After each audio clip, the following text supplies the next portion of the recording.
disappointed in every one of you. I'm sorry, I don't mean to offend you. I'm disappointed in every one of you. I kiss you on the mouth. No, I'm not cool with that. Just, I'm sorry. One more time. I'm disappointed in every one of you. I mean, I'm dealing with degenerate animals. I'm disappointed in every one of you. Disappointed in every one of you. All right, come on. Honestly, I can't do it no more. I'm disappointed in every one of you. Let me tell you why. It's gonna be all right, Nicky. Go ahead, shoot. We just killed a fucking man. What are you going to do about it? You're happy because you got nothing. You don't got a thing. You're happy because you got nothing. Got nothing. I want to get out of this rat hole. I want to get online. I need BDA boxing.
Welcome everybody to the Beatboxing Podcast, broadcasting to you live from the True North. It's a good friend, Mr. BDA, and I sure am glad. That's right, sure I'm glad that everybody could be on board for this one, fellas. In this episode, we've got a fantastic one for you as we cover all of the boxing that took place this weekend. Right, that's right, 2 days. Not just Saturday, we had a fantastic fight from Japan on Sunday, so we're going to talk about all of that plus more and we're going to be opening up the phone line, by the way, near the end of the hour. So before we get down to the fun, let's get the business out of the way, fellas. You know the drill. If you want to join and support us via the Super Chat feature, you're certainly welcome to do so. Really helps us out. Although it's better if you join the membership program. That way you get more bang for your buck. Don't forget, we also have a Patreon page that you can join to support and fund our independent grassroots documentaries. I'm working on one right now. Boxing's Most Shocking Moments of All Time, Volume 2. Some obscure relics in there too as well. So I'm working on that one, and every little bit that you guys contribute really helps us out. Also, if you want to listen to these shows at your leisure off YouTube, you can listen to us on Spotify, iTunes, and Spreaker at your leisure. And if you are on Spotify, don't forget to hit that 5-star rating, all right? 5-star rating, 5-star, really helps us out. But the most important thing is you continue to like, you subscribe, you spread that BDA gospel, all right, fellas? Don't forget to do that. And let's give a big shout out to everyone in the chat. I'm talking about Double J, one of the initiated. I Hate Never Sobers. I think that's Never Sobers right there. Alfredo Contreras, The Quags. Shout out to The Quags, another one of the initiated. Super Anderson Aldo, another one of the initiated, or recently baptized, I believe, by Dark Hey Dog. Shout out to Dark Hey Dog, by the way, who has gifted 5 people a membership program. Shout out to Dark Hey Dog, really spreading. We're building a cadre here, a veritable army of BDA adepts. Let me tell you something. We are on our way to making big things. You never know what's going to happen. We got sales all over the place. Shout out to Round 1, another one of the initiated. La Losoto Gaming, Knockout Ned, Dora's in there as well. I Hate Never... Okay, that's Never... Boxing Sage, Iceman, Jump Tube, Round 1. Okay, so those are the guys that were gifted the membership. Shout out to them. And shout out to Dark Hado again. Shout out to SSC, Warp Speed, another one of the initiated. Shout out to Mars, Genie Ryu 33, Round 1. Thunderdome in the house. Shout out to Thunderdome. And Lalo Soto Gaming, and many more people to come. I'm sure, fellas, if I forgot anybody, it's because we got to continue on. But everybody that's going to keep on streaming in here, shout out to you, fellas. Really appreciate you dropping by. All right, let me invite a couple of people over here and start turning the stove on, cooking with some hot grease. Hold on a second. I'm inviting people here. Hey, and don't forget, like I said, don't forget to hit the like. We're going to be opening up the phone line so you guys can call in. And we've got a lot to talk about, let me tell you, because the big story here is we're going to start talking off with Shakur Stevenson, because I don't know if you guys saw, but he mailed in a performance that was okay in my eyes, by the way. But a lot of people started making fun of him because of it. And just yesterday night, as I was about to go to bed, he started imploding. The guy had a meltdown. Not that dissimilar to Ryan Garcia's, by the way. There was some racial epithets thrown in there that I'm curious to see if the WBC is going to reprimand him the way they did with Ryan Garcia. But that's neither here nor there. Hold on a second. I'm still inviting people here. And so that's what essentially ended up happening. He did win a decision against a very crafty Artem Hartunian. So you got to give him credit for that. I see we got Jimmy and Chief jumping in here. Fellas, can you hear me? Yes, sir. Yes, I can. All right, fantastic. Let me go first here with the Shakur Stevenson thing, because I got a lot to say here, and I don't want it to get lost in everything we're going to be saying. And I'll make it brief. First of all, believe it or not, I enjoyed the fight, the Shakur Stevenson Hartunian fight. Now, I'm not saying I'm a boxing hipster all of a sudden. I'm not saying that I enjoyed it the same way I enjoyed Jose Luis Castillo versus Corrales or the Barrera Morales trilogy or Ward Gaddy. No, what I'm saying is it was a decent boxing match. Hartunian came to fight. He's very crafty, very shifty. He shifted his way inside. And when I say shifted, I'm not saying that he was shifting stances, but what I'm saying is he inched his way close to Shakur Stevenson. He fired throwaway shots, which kept Shakur Stevenson occupied and always guessing when the big punch was going to come. He landed his zero shots. He actually stunned Shakur Stevenson in the championship rounds. And Shakur Stevenson, he came forward like he said he was going to. He didn't run. He didn't leap around like a rabbit. He didn't back foot bitch it. So I was, and on top of that, I was watching it with the sound off, with the commentary off. So that made it extra enjoyable. I enjoyed the fight. Maybe it's because I was relaxed.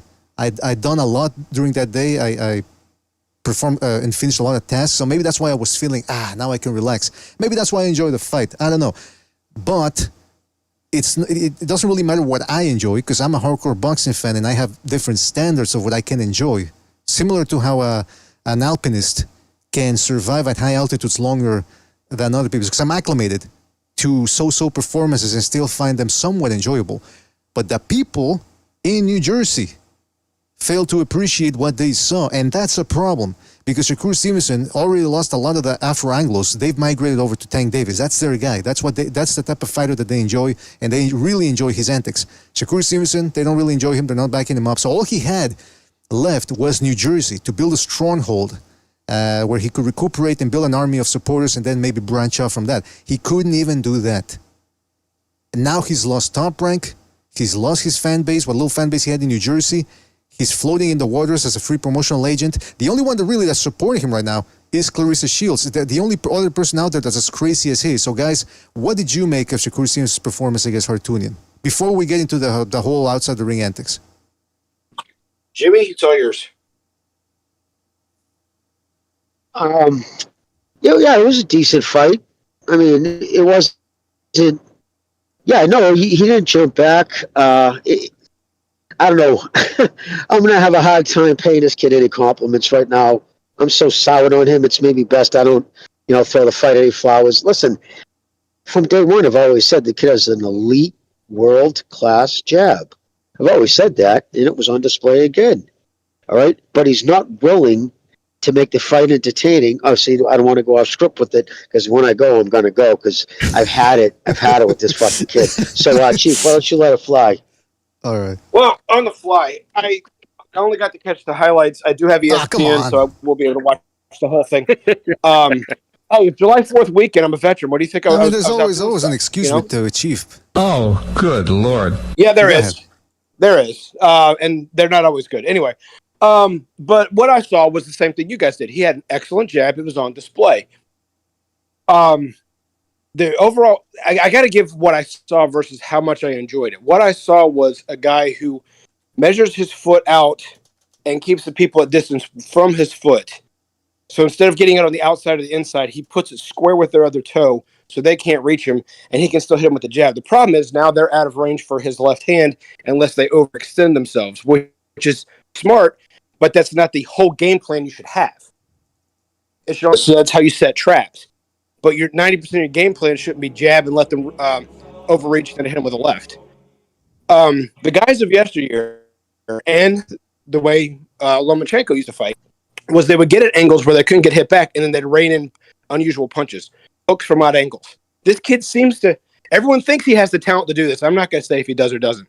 I'm going to say that I don't know if he does because he never does it. He doesn't use these angles and rain in like 3 or 4 right hooks to the body and make people lean over and then come up with an uppercut. He doesn't do that very often. He tries to pot shot. He tries to pot shot with the jab. One, not entertaining. This may have been a little bit more entertaining than normal, and we're boxing fans, so we can find the art in it and we can find some enjoyment in it, but it's not overly entertaining. He's capable of more, so people say, and he refuses to do it. Why are you going to try and convince us that we should sign you to, that someone should sign you to this great contract because you're this special talent when you do nothing special? You do nothing different. The reason why Loma gets all this praise and everything else is because the angles he used, nobody else around him was doing that at the time. So it sounds like we're Loma lovers. It's not the fact. It's the fact he does something different. He goes out of his way to try and show people he can do what nobody else can do. Shakur thinks he can do what nobody else can do. Then prove it. Do it in the ring. I don't care if it's a C-class opponent. Do it in the ring. Don't just talk about it. Show us.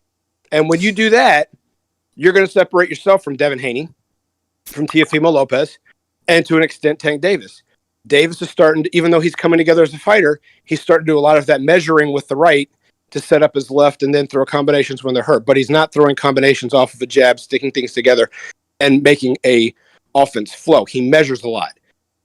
Shakur does not, because he does stick that jab out. So now build off of it. Don't just use that as the 90% part of your performance. Build off of it and use your feet. If your feet are so great, why are you fighting flat-footed all the time?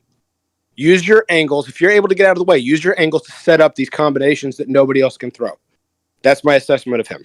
Yeah, that's an excellent point. But like before we get into the whole outside the ring antics, I really want to focus on, because I mean this is a boxing show. We got to focus on Shakur Stevenson, the boxer, because you know Chief made a good point here that what Stevenson's problem is. Okay, he decided that he was going to press more this fight and not back foot bitch it.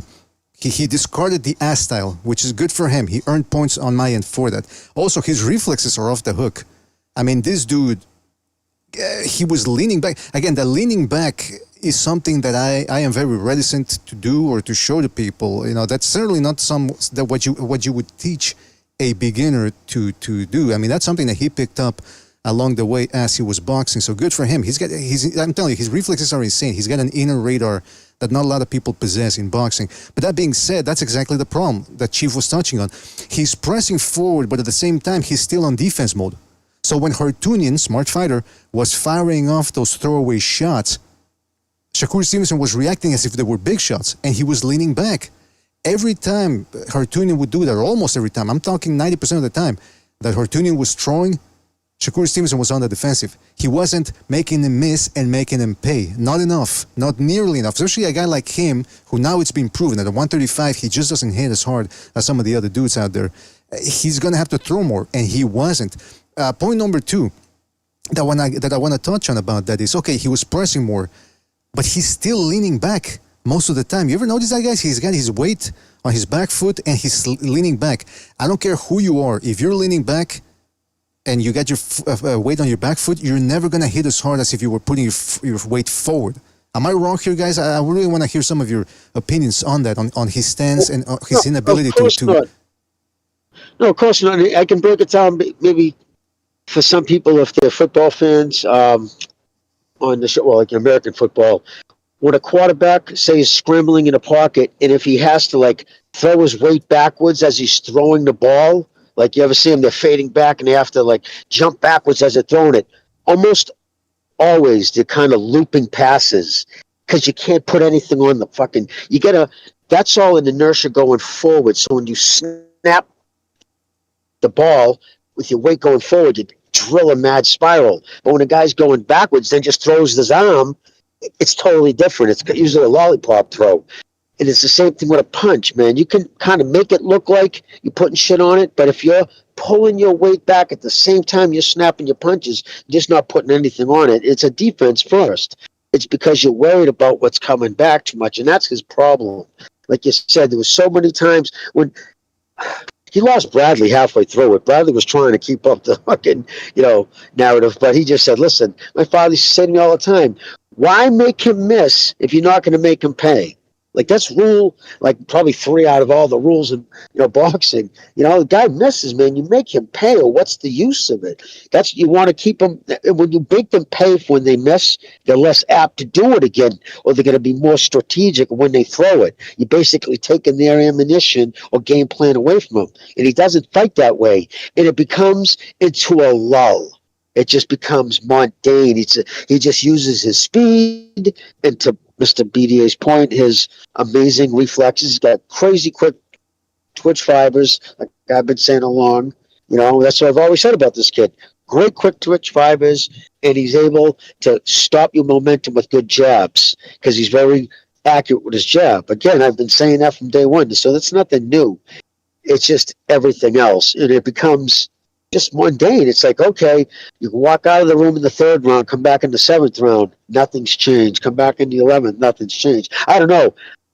I stopped watching it. I'm not going to lie because I don't want to bullshit anybody. I changed it halfway through the 6th, man. I literally put on a fucking thing about learning how to make Damascus steel on YouTube because I figured that'd be more exciting. So, I gotta tell you about that. This reminded me of Winky Wright. Winky Wright used to fight as a mobile boxer early in his career. Then he made a concerted effort to, hey, I'm not getting the big fights. People don't want to fight me. I'm too big of a risk, low reward. I'm actually going to go out there and try to get, fight more aggressively to A, garner more attention, and B, this fighting more aggressively will prevent the judges from robbing me. And the first fight that he really tried that was against Fernando Vargas, but then about 3 years later, he tried it against a journeyman, I forget his name, Hernandez. He was a Mexican dude. On the undercard of Roy Jones Tarver. Right. And he tried slugging it out with the guy, and I say slugging it out as saying that he was coming forward, exchanging punches with the guy, and after he went to a 12-round decision, and afterwards a Ring Magazine writer, Will Detloff, said, slug it out all you want, Winky, you're still no fun. And I said, you know what? It's true, because if you want to slug it out but you don't have any punching power, the fight becomes mundane in the sense that it's repetitive. Every round's the same. The other guy's landing punches, but he doesn't have power, so it's just him outworking the other guy. That's what this fight was in a lot of ways. And Shakur Stevenson wasn't really even outworking Hartooni. He was just landing crisper shots every now and then. He certainly didn't dominate. He certainly didn't school Hartoonian. It was a very competitive fight against a guy that's 12-1 or something like that, coming off a 1-year layoff, which was a loss, controversial one at that though, against Frank Martin. And so what I'm saying is, that's why we were trying to tell people to pump the brakes on Shakur Stevenson. Because at the height of Shakur Stevenson mania in 2022, after he beat Oscar Valdez, a lot of people, and we have it here in the archives, in the open lines, people would come in, or people would call in, Shakur Stevenson beats everybody. Everybody, Lomas, Haney, Tank Davis, everybody from 130 to 140. Nobody can stop him. The only one that can really stop him is maybe Crawford at 147, and that's never going to happen because they're friends. That's what people were saying. Now you see him fight a competent guy in Hartoonian who can actually mix up the shots. He's got solid defense. I didn't see Shakur Stevenson breaking through this guy's guard. I didn't see him snapping his head back as much as he should. I'm telling you, he's not as dominant as these people made it out to be. And if he fights Tank Davis, and it's another fight like the De Los Santos fight, like that dude told Shakur Stevenson in an Instagram live, they're going to give the decision to Tank Davis. You're going to have to step it up. And we saw his limitation this Saturday. He tried stepping it up, and there was not much that he was doing to Hartoonian. So did he really try and step it up? Just because he fought differently, did he try and step it up? Did he do what I said he did earlier? Did he try and throw combinations and really blitz the guy with hand speed and the other attributes that I'm only going to say supposedly has, because he doesn't demonstrate it. I'm not going to say he can't throw all these combinations and everything, but he doesn't do it. But like you I only said, know what a person's proficiency is based off of what they do in the ring. And since okay, he but doesn't then, do it, we don't know that he actually is proficient. I'm sorry. but that's what I'm saying. Let me ask you a question. No, he did not blitz the guy because Hartunian was throwing shots, throwaway shots, and they were keeping Shakur Stevenson occupied, way too occupied for him to actually plant his feet and let those combos go and tee off of him. And on top of that, like I said, he leans back even when he's on the inside. So he fails to generate power. But I want to hear from other people too here because I've been rambling long enough. What did you guys make of the performance? Not much. Not much. I mean, look. Okay, so he made an effort not to back foot it too much, right? To make it appear like he's coming forward and he's trying to make the fight. But then it's like what to harp on what you guys were saying. He would make Artinian, whatever the guy's name is, he would make him miss and not punish him. And here's a glaring, at least for me, this is something that jumps out at me. He's always bigger than these guys. I don't care they fight in the same weight class. He's the bigger guy. He's always. I don't think I've ever seen him. Maybe I have to go back. Maybe I'm wrong about that. But I don't think I've ever seen him in there with a guy his size or bigger. Maybe somebody his size, but definitely not bigger. Okay. And then he still doesn't really. I think his lack of punching fundamentals that he has, he doesn't have it really. He doesn't understand the transfer of power from one stance to the other. I think a lot of those stuff that he doesn't understand that, right? Or maybe he doesn't care to. Maybe he's too lazy. I don't know. But he's just, to me, at the high level, BDA, he's an average guy. At best. That's what he is. He's an average fighter. He's not one of these guys that jump out at you and say, there was a guy, I forget his name, whatever. He's always calling him a generational talent. I'm like, dude, that's average. That's an average fighter. He backfoots it and like you said, he's got great reflexes, but he doesn't do nothing with that. He arm punches everything. He's basically, still defensive minded even when he's coming forward. There's a lot of things that he's missing, and I do agree. If he was to fight Tank, he's more likely not going to get knocked out because he's going to be backfooting it. Whether he'll get penalized for that, I don't know. There's a good chance he will, right? But But I'm telling you what I more likely expect to happen is that he's going to backfoot it, not to get hurt, not to get knocked out. And that might even backfire against Tank, because if you look at Tank, a lot of Tank's knockouts is when he gets you on the ropes. Right. And the one thing the core is going to do, he's going to make that easy for him, right? But, I think he'll be able to evade combat. That's basically what he'll be able to do. But is that a win in a sport of fighting? No, he loses then. He loses these fights. I don't know. I didn't take nothing away from him. He's still the same thing. To me, he's not a pound-for-pound fighter. I don't care. He's a 3 different weight class. He's bigger than everybody he fights. His punching power is dismal. I don't even know if it's average. Maybe it's average at best. He's got good reflexes. That's about it. He's just boring all around. I would argue against these great reflexes, and here's the reason why. So he's got fast hands. He's got fast feet. BDA, you noted not too long ago that I mentioned, can you put it all together? And it goes back to what I said at the beginning of being able to use those angles and throw your combinations. He doesn't do that. But there's something else. When his opponent, and I can't pronounce his name either, was putting these throwaway punches together, where was the head movement that made the guy miss and fall off balance like Pernell Whitaker used to do, a fellow southpaw, or even sometimes Floyd do, or even sometimes what Tank Davis did when he was younger, because Tank did used to have good reflexes to slip shots. I don't know if he has as much of it anymore because he's taking more risks, but whether it's on Tank's side, whether it's taking more risks or whether he hasn't practiced the head movement to where he's not as proficient, I don't know. But Devin Haney and Shakur Stevenson have not demonstrated great head movement. When you get close enough and you throw straight shots, you land. Once you get inside their comfort zone, you land. Why? Because they don't move their head, especially if you throw combinations. They might make you miss one punch, but Ryan Garcia proved against Haney. You throw a 3-4 punch combination, he misses the first one, and Loma proved it even better. You miss the first punch, but the other 5 are going to hit something because he only makes you miss. It's like their sparring partners only throw 1 punch at a time, and that's what they practice. Right. And so it shows that's probably what they do, because and I'll finish up real quick, when more than 1 punch comes at them, they don't slip the rest. They slip 1, and then the rest of these shots get through, whether it's to the chest, the gloves and elbows, or their face. Doesn't matter. It's hitting something and throwing them off balance. Mm-hmm. Exactly. And may I just add to the head movement? His head movement entails of dipping towards his left. He dips towards his left, and then he goes back to the middle axis, then he'll lean back, and then back to the left. You're right. He rarely moves his head towards the right. And he doesn't need to so far. He's undefeated. But you're starting to see his limitations against limited fighters.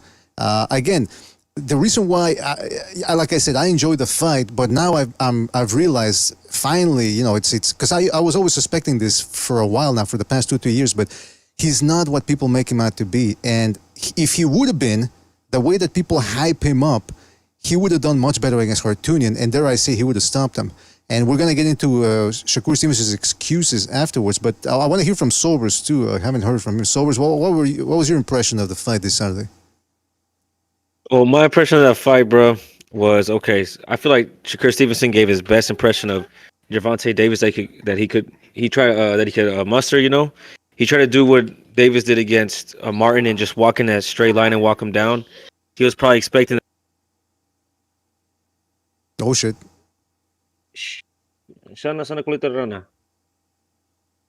What did you? One of his kids got hurt. I got a crying baby next to me. Yeah, that's what I was gonna say. One of your kids got hurt. I said, "Sana colita, sana colita rana." That's what you say when kids get hurt. I thought I went on mute and said that, bro. I heard it, man. I still tell that when I stub my toe, I tell that to myself like a little kid. Otherwise, I start crying. But when Sobers finds a quiet spot, we'll get back to him. But yeah, so it's because the standards were so high with Shakur Stevenson, and that's what I want to get to now, the outside the ring antics, because he went after everybody. I don't even know when to start. He started saying that it was Top Rank it was against him, always against him. They were always holding him back. That's what he started saying in the build-up to this fight. Then he got into more conspiracy theories regarding the people leaving the arena early, as we're going to get to later. But I'm thinking, wait a minute. Really, if you want to go back and watch, Top Rank and ESPN did very well. They did right by him. They overhyped him, as they should have. They always talked about this guy as if it was the next best thing, the next Mayweather, the next Ali, having him come out with Terrence Crawford and Andre Ward, the American lineage. They always talked about how he's one of the few fighters who gets hit the least, blah, blah, blah. They overhyped the guy. They set up they overhyped Valdez up for him. They fattened Oscar Valdez up as if he was this Canelo-type fighter, this lightweight version of, super featherweight version of Canelo Alvarez, in order to hype up Shakur Stevenson. They did right by him. They really did their best to work with him. And guess what? He failed to deliver. It's one thing to say, yeah, he wins fights, he's undefeated, but now we're talking about the business aspect of boxing. And from a business standpoint, he can't say that Top Rank did him wrong unless he's got some evidence or proof that we have yet to see. Well, will come. I'm sorry. Go ahead, Sober. You've been waiting. I was gonna say, thanks, Chief. I was gonna say, when I saw that fight, I saw Shakur Stevenson trying to emulate Gervonta Davis in the worst way. He was just coming in a straight line at his man, thinking that he was gonna knock him out eventually. He never got that knockout. And what I seen in Shakur Stevenson's his style coming forward, he's an average fighter with he has decent hand speed. He has, so-so defense. He's getting tagged regularly against this guy who's slower than him. And he doesn't know how to cut off the ring. He was coming in straight lines. He's not an elite come forward guy. He's pretty good as a back foot fighter. And he just didn't look good. I would say that Teofimo Lopez's fight with Claggett was more entertaining, bro. And I know I was really going in on Teofimo for that performance, but Shakur Stevenson looked really average against Artem. That's right. I don't know. The highlight of the fight, the best part of the fight was when I think like the 9th round. In between rounds, he's right there arguing with his grandpa, and then they're showing people leaving the arena because they're bored. And hey, I forgot to mention the low blows too. He was walking the guy down, trying to at least, and then he was hitting him with low blows, nowhere near as flagrant as they were against Conceicao. That's one of the worst examples ever. But he was still going low, and the referee and neither the referee and apparently the commentators, because I saw people in Discord criticizing the commentators for failing to call the low blows. He still couldn't do anything to Hartunian. So it was just, I mean, he tried. My brother was... What's that? My brother was there, right? He went to the fight. And he said that, yeah, I know. I kind of told him, fucking around with him. I was like, yeah, bring your blanket and your pillow.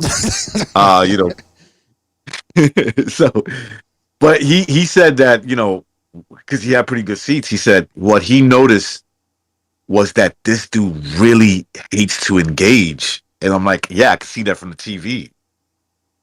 This is a boxer who tries to have a fight without any fire coming back at him. You understand what I'm saying? Like, he'll be okay with him throwing punches. But boy, once you start throwing punches back, okay, and they got some good meaning behind it, he doesn't want no part of that. Okay. And that's why he is not a generational talent. This is why, in a lot of ways, when he talks about Top Rank, I'm like, dude, you're lucky to be promoted by Top Rank, because if you weren't, with your style, nobody would notice you. Nobody would notice you, okay? You wouldn't be in a situation where you're turning down a 5-fight deal worth $15 million, okay? So try to do that without top Rank. Okay? You wouldn't get that kind of money. And so... Yeah, I was gonna say, and recognize they're still trying to help him at the end of the fight. Mark Kriegel was saying, "Well, how'd you fare against this guy? How'd you feel in there with him?" And Shakur Stevenson was saying, "Oh, it's hard to knock somebody out that's running for their life." That Artem wasn't running around like that. He was boxing and moving, but he was not fighting like how they try to make him look. And they said, "What did Artem say to you at the end of the fight?" And Shakur Stevenson goes, "He said." That I brought my running shoes, and then Mark Kriegel goes over he kind of leans over to Artem and he goes, "Is that what you said? Did you bring your running shoes?" Like, they're trying to kind of like shame him a little bit for his performance. It's like, bro, it's not his fault that you couldn't beat him up, dude. You look like ass. What you supposed to do? Stand there and let you tee off on him? Yeah, like, what the hell? I don't know, bro. Yeah, he wasn't running. He was boxing and moving, but he wasn't running. Like, not like Stevenson, dude. That's what the other side would say. For the people that hear us lecture him, they'd say, "You don't understand the sweet science of the sport. It's not about standing there and just getting your head kicked in. He's got to move because he's got to do." And it's not that they're not correct, but be consistent with with what you're a fan of the style of. If you don't like a person if you do like a person that likes to move around everything, don't say that this guy's got his running shoes on. He was moving to set shots up. He may not have been effective with it. I did see the highlights. I did see when he was moving, he was doing what I said Shakur should have been doing, trying to get angles, throwing combinations, trying to set things up, throw away shots like Mr. BDA said. All these things Shakur that should have been doing, this guy was doing to try and make a fight. And even when Mark Kriegel came up, go ahead, BDA. Well, just real quick, if what Hartunian was doing was running, according to Shakur Stevenson, then what was Shakur Stevenson doing against Nakatila and De Los Santos? What would he call that? Flying? Because that was running. What Hartunian was doing was not running. Flying.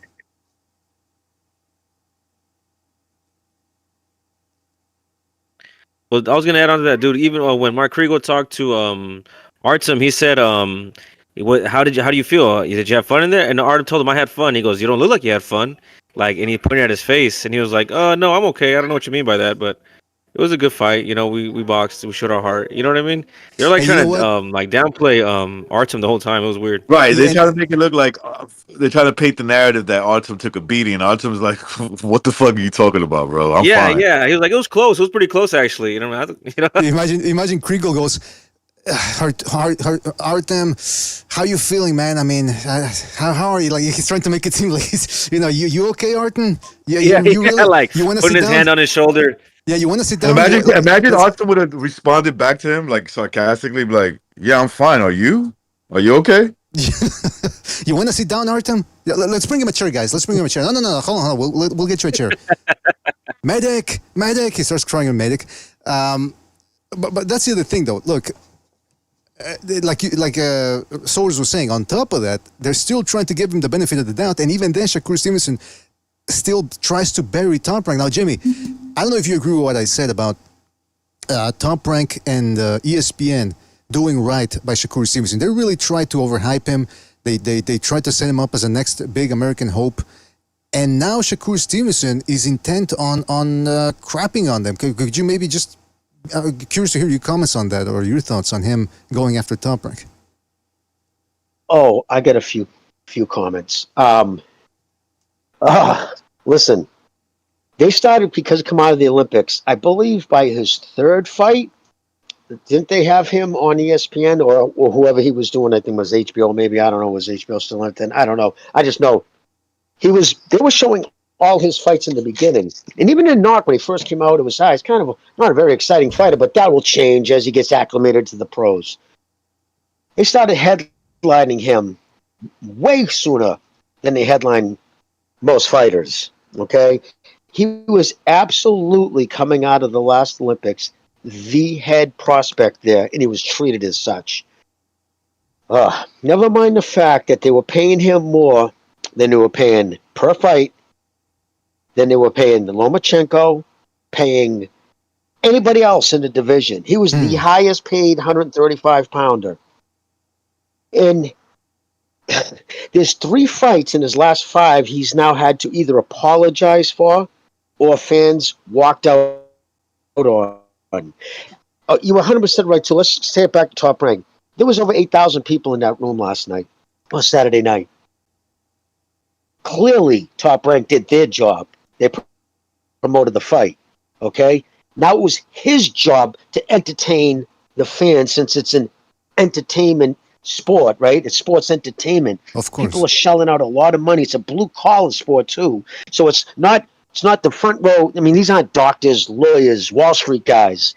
But some of these guys to drop $400-500 on tickets, gas, and parking, it's a lot of fucking money for these guys. And this fucking prick turns around and says, oh, they paid people to leave. They were paying people to leave. And never mind, listen, I want to sidestep off him. Like, just fuck Clarissa Shields, that clown who writes for Boxing 24, who wrestled fucking Crawford to the ground. I don't know if you ever go to his Twitter page. It's absolutely humiliating. Another fanboy who's got some access saying, oh, it was really foul of Top Rank showing the fans. So, wait a minute. So, the guys were paying him $3 million. If fans are leaving, and it's shame on Top Rank, put that aside. The fact that it ain't Top Rank in charge of the cameras, you low IQ fanboy zipperheads. Fucking the other fighters, a few other fighters came at him with that, backing him up. Foul for ESPN to show it.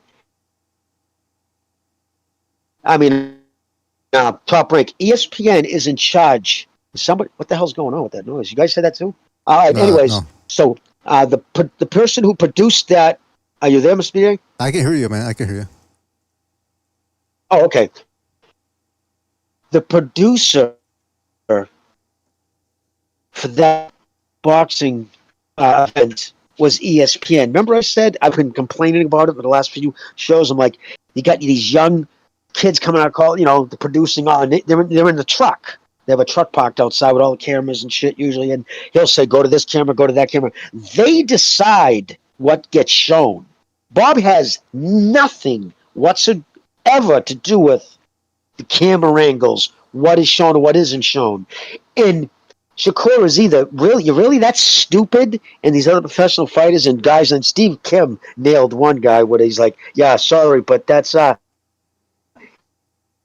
ESPN, that has nothing to do with Top Rank. Of course, they don't address it when you point out that they're idiots. So, and then the fucking creme de la creme, and it was a countdown in my head. When will he bring up the race? When will he go the race angle? Oh, Bob doesn't know how to promote fucking black fighters. You mean the guy who brought Mayweather to the biggest pay-per-view guy in history of sport? Remember, 23 times on HBO. He's the one who dropped him off, and all that Al Heyman did was open the door, right? And he's already proven that he can't duplicate that, so how much of a miracle mover was he? It's just so ridiculous, dude. The entitlement, the lack of accountability.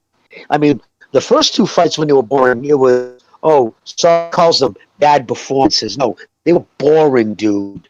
This is your hometown.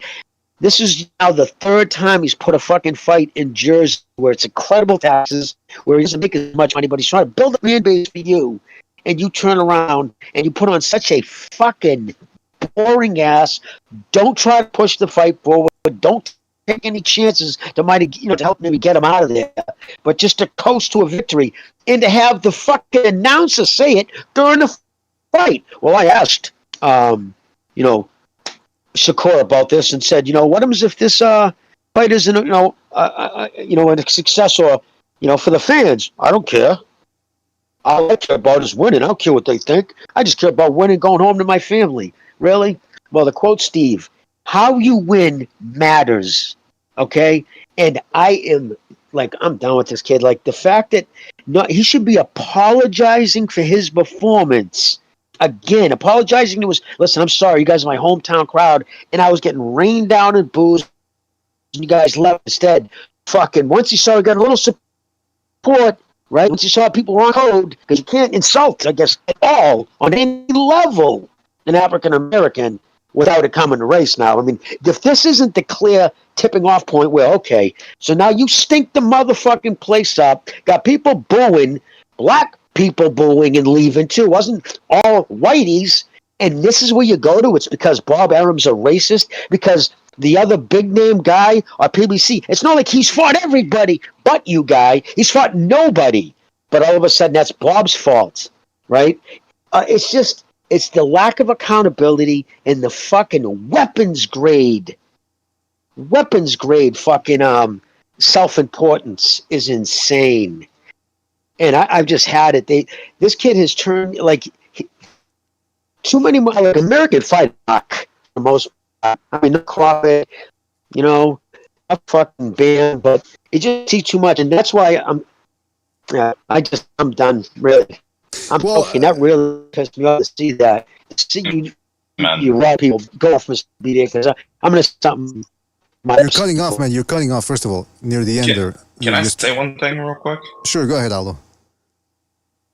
I want to say I agree with everything Jimmy just said, but I don't feel bad for Top Rank or Bob Arum because they fucking deserve this. Mm-hmm. They push this piece of shit, this fucking cheating ass bum. They fucking push him so much. They glaze him. Whole commentary team needs to be fired. First of all, let me just say that. Tim Bradley fucking sucks. The two whoever's fucking white dudes, they need to be fired too. They're fucking awful. CompuBox is just lying right now. Straight up lying. Those fucking stats, they probably are record breaking, but they're fucking bullshit. Okay? Everything about this whole setup with these top rank American boxers, when we really know what's going on right there, American boxers, it's always shit. These American boxing top rank cards are honestly worse than PBC cards, in my opinion. They're fucking worse. But I have no problem with Bob getting bit in the fucking ass for promoting these sites. I think it's good. I hope they keep on shitting on them. That's all I have to say. It's a salient point right there, yeah, man. I mean, you reap what you sow, as the scriptures tell us. And let me tell you, in regards to what Jimmy was saying about Shakur Stevenson, yeah, that's the other thing I wanted to get into. So, Shakur Stevenson was having a meltdown of epic proportions, Chernobyl, on Twitter. And he started by saying that, as you saw, I was showing you the clips there of people leaving the arena. Now, according to Shakur Stevenson, this is one of the... I can't even show you all the tweets because otherwise we're going to be here all evening. But he said, I wonder how much they paid them fuck N-words to leave. By the way, what's this thing with the N-word, man? I mean, first Ryan Garcia, now Shakur Stevenson, the racism really has to stop. He says, I wonder how much they paid them to leave at the exact same time so that ESPN could show it on camera. So this dude really believes that they coordinated a mass walkout at the exact time. First of all, how much are they going to pay these guys? Because I understand that there's such a thing as paper. I understand that there's such a thing as papering the crowd. But how do you work that where you give somebody, let's say somebody paid attendance, you're going to go up to them, you're going to say, hey, I'll give you, how much are you going to give them? $150 to walk out of a fight that they paid to watch. Okay, where's the evidence? Where's the evidence? Of course, yeah. Dude, even if you offered them money, most of them would have done it for free. Let's be real here. Yeah. Let's say, oh, you're offering me money? Fuck that. I'll do it for free. I'm out of here. But listen, my brother was like, the only reason why I didn't leave is because, you know, I was having like, basically he was saying he had a few drinks and he was enjoying the food and probably like, you know, interacting with people that he probably bumped into over there that he knows. Okay. And so that's probably the only reason why he left. But he's like, look, they were just getting up and leaving. Like, he could just hear the commentary. This dude is, you know, they were just making bad statements about him. There was nothing positive there.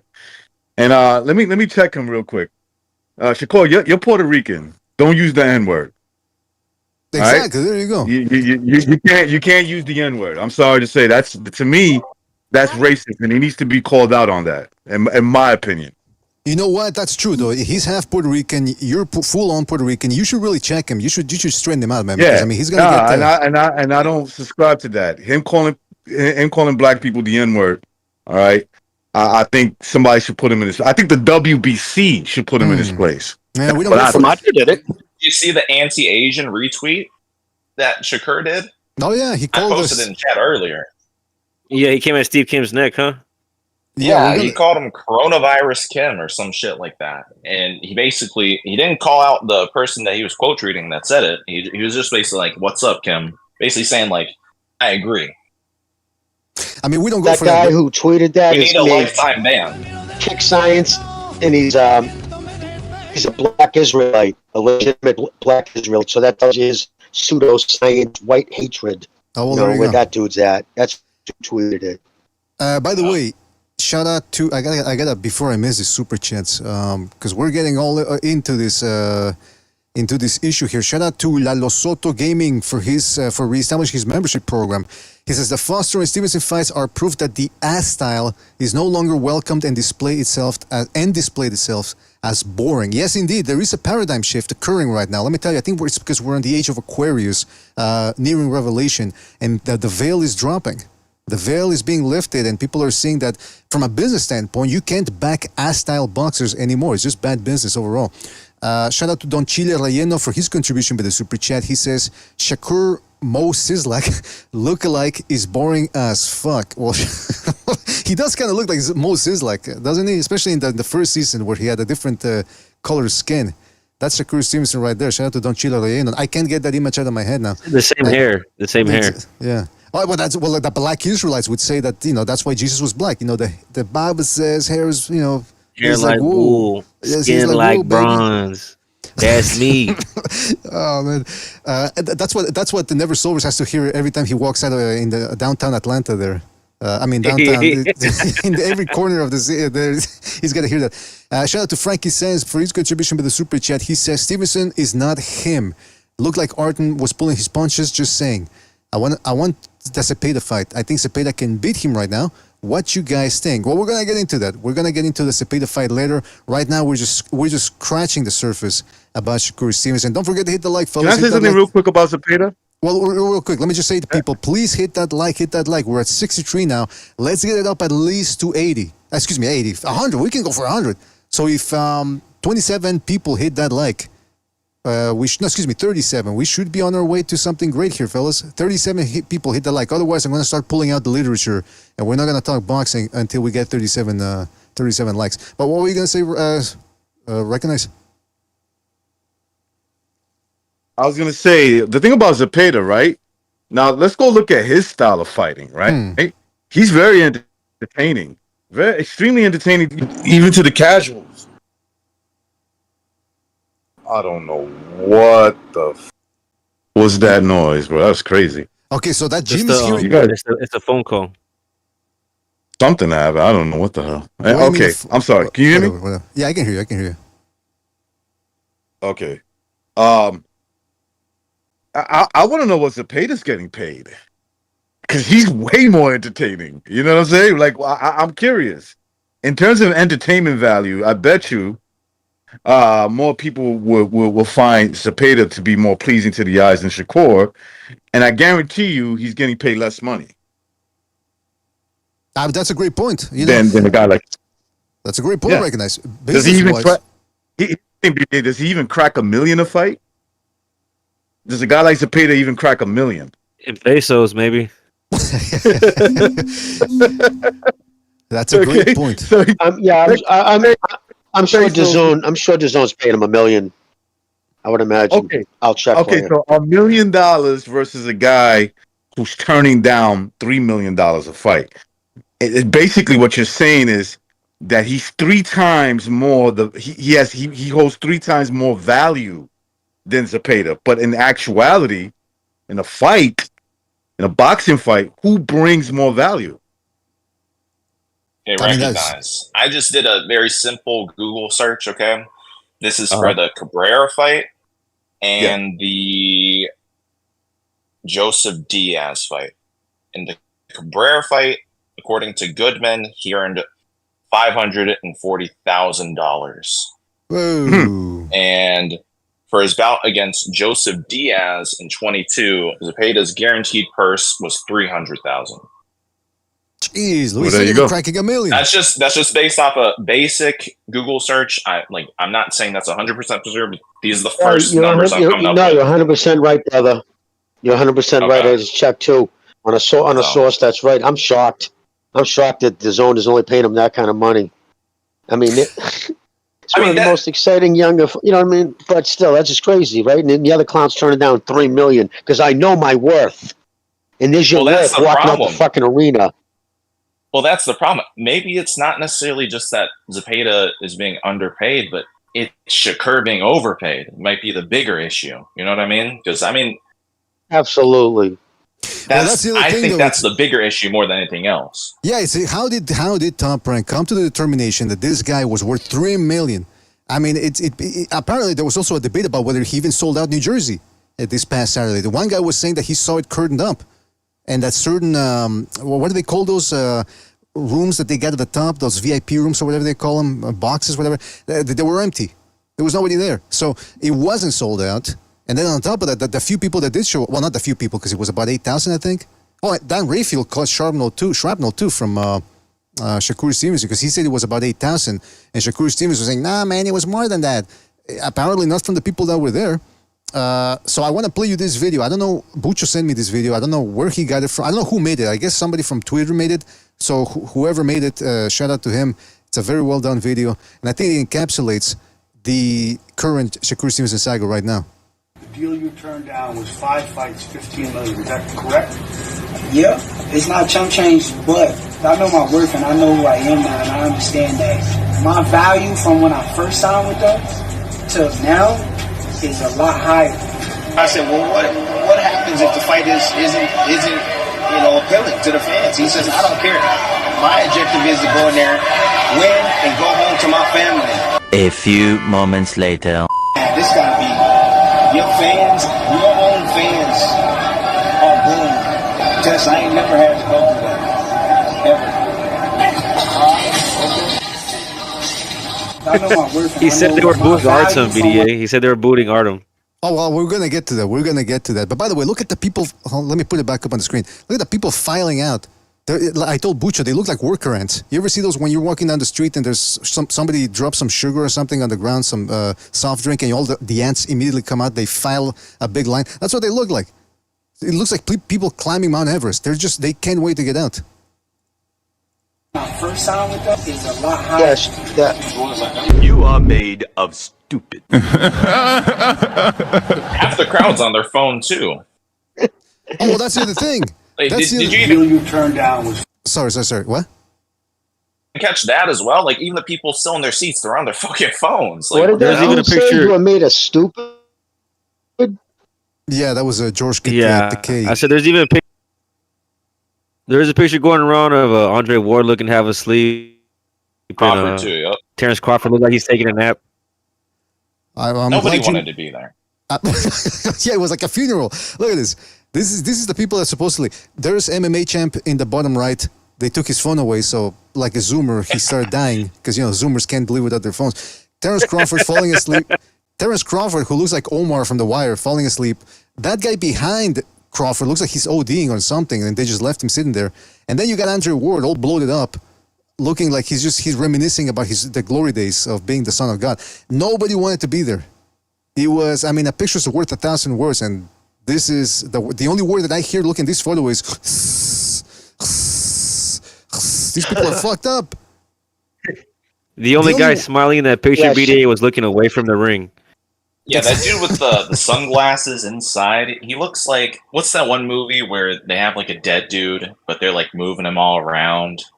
You know what I'm talking Weekend about? at Bernie's.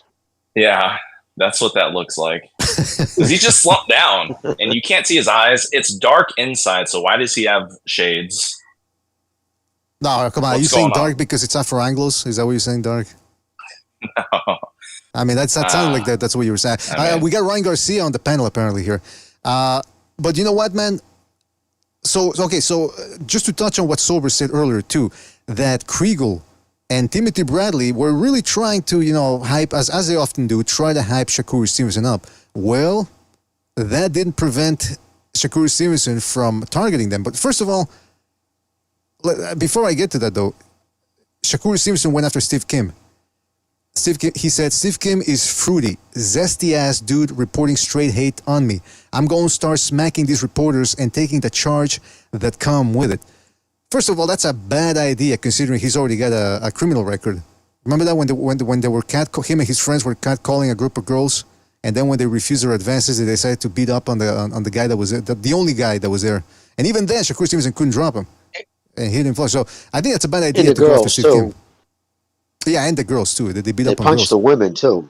Real classy. The WBC had nothing to say about that though, by the way. Neither the ESPN or anything. They just let bygones be bygones. But what do you guys think? In fact, remember, they were censoring Valdez when he said something about it. That's right. Yeah. Should Steve Kim be worried about this? No, he actually laughed. He said, as long as I'm not in a Miami parking garage, I should be all right. Or something like that. Yeah, he dogged him. Steve would probably fucking slap around. Look at the dude. He throws a punch in that fucking street fight, and he can't even fucking drop the woman. There was one he went flying over his ass over TKO. No, exactly. Listen.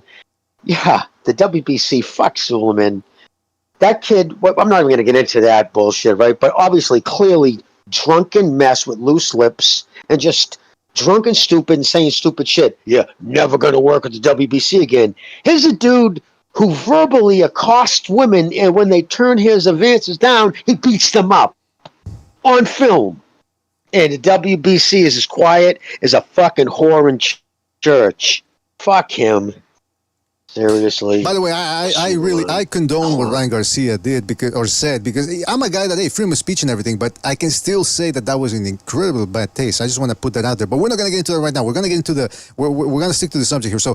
So that's what he got there against Steve Kim, who, by the way, I don't think Steve Kim has ever badmouthed him at all. In fact, Steve Kim made a good point on Twitter because somebody was saying, "Oh, you're keeping it fair. You're keeping it fair." And Steve Kim said, "Well, it's not about keeping it fair. It's about calling it how you see it, And if he can't take criticism, Shakur Stevenson, that is, he's in a bad line of work as being a public figure. But then on top of that, not only did Steve Kim get the ire of Shakur Stevenson, but the commentators, Tim Bradley and Kriegel, who were trying to help him out, this is what Stevenson had to say about them. He says, Tim Bradley starting off saying how he truly felt on the air, and then the higher powers told him, switch that energy up. Again, where's the evidence for that? Where's the proof? He doesn't offer it. My boy Kriegel jumped in the ring and asked mostly negative questions because the higher powers told him to do so. Tough game. Stay strong out here when they against you. They gonna send everyone at you to try and destroy you. Hashtag they can't stop God's plans. First of all, yeah, Jimmy, you're right. He sounded like a black Israelite. Talking about conspiracies and how they can keep him down, and he's a true Israelite. He's a true Hebrew. But here's the thing, though. He said my boy Kriegel jumped in the ring and asked me mostly negative questions. So let's re-listen to that interview. It's a brief interview. It's about 2 minutes. And let's see whether there were really mostly negative questions. Let's go to the 13 BDA, second real mark. quick. Can you also... What was that? Can you also show the Artem part of the interview? Because I think that's important as well. The questions that he asked Artem after. I'll try. I don't have it here. I'll look it up after we're done with this one. Okay, thank you. But this No problem, man. No problem. So this is the first thing he says here is not really much of a question. It's much more of a statement. So, but we'll still listen to it. Listen, you said coming into this fight, I'm that guy. That's all I want to prove. Is that the message you sent tonight? All right. So that was a question, but it was a neutral question. It wasn't a judgment at all. It wasn't, hey, you did this, you did that. It wasn't critique. He just asked him a straight up question about how did you feel about what happened here? So we go to the 34-second mark. This is the other question. Trying all he can to survive. Hold on. Try a little harder so that way it could be a more fun fight. He's trying all he can to survive. I know. I did everything I could to get him out of there, too. So that wasn't even a question. He's actually agreeing with Stevenson about how that Artunian supposedly was on the defensive, which he wasn't, by the way. He wasn't running. He wasn't doing everything he was trying. If he would have been doing everything to try to survive, you would have seen him running around the ring, circling around the ring, like Shakur Stevenson has done in the past, and clinching nonstop. He didn't do that. But that's not the point. The point is that Kriegel is trying to placate Shakur Stevenson. So that's a second question right there. So far, guys, have you heard any negativity from Kriegel? None whatsoever. Okay, so completely objective. No. Okay, so let's go softball. Let's go to 52-second mark. This is the third question. Okay, listen, there was some booze here tonight. Toward the end, I was kind of surprised, but what's your reaction to that? Okay, so now he's asking him to his reaction towards the booze, but he even makes a statement saying that he was surprised that there were boos, meaning I thought it was a good fight. I thought it was a good performance. I thought that the boos were uncalled for. So he's licking Shakur Stevenson's taint. All right, so again, no negativity here so far. Let's go to the 1:05 mark here for his fourth or fifth question, I believe. I'm losing count here. Your conversations with your grandfather, your trainer, what were you guys going back and forth on? Okay, so that one maybe could be construed, a guy as crazy as Shakur Stevenson, especially as emotional as he is at that moment, he could construe that as a negative question because it's about him going back and forth and disagreeing with his grandfather and trainer during the fight. And here's the last question. What's ahead for you? We'll see. Like I said, I want to fight. All right. So that's about 6 questions. And then he finishes the interview by saying that he enjoyed calling Shakur Stevenson's career and that it was an honor to do so. Guys, where's the mostly negative questions there that Shakur Stevenson was alluding to? In Shakur's mind. Well, there's one. Let's be honest. You got to look at it through the lens of weaponized race. A white man dared asking about the booze. The booze are a negative thing. Why would you bring that up? And that's how he took it. That's how his, fucking sycophants took it. And the ones who are pushing, they want to weaponize race. I say it all the time. When they fall to race, when it falls to race like that, and especially in items that crumble under the slightest scrutiny, that's because they have nothing else. All right? So they try to unify under victimhood. And it's become a poison, an absolute poison. And you can see the pushback about it on Twitter. You really can. They just should have said. If this is the wit's end. Jimmy, I got to say one thing, though, man. This pushback, the only reason he's getting pushback from American audiences is because he has other American rivals in Tank and Devin. I would be afraid that if those two weren't in the division, we wouldn't be hearing this much pushback. I don't think we would. Yeah, I was talking along the lines of like Jake Shields.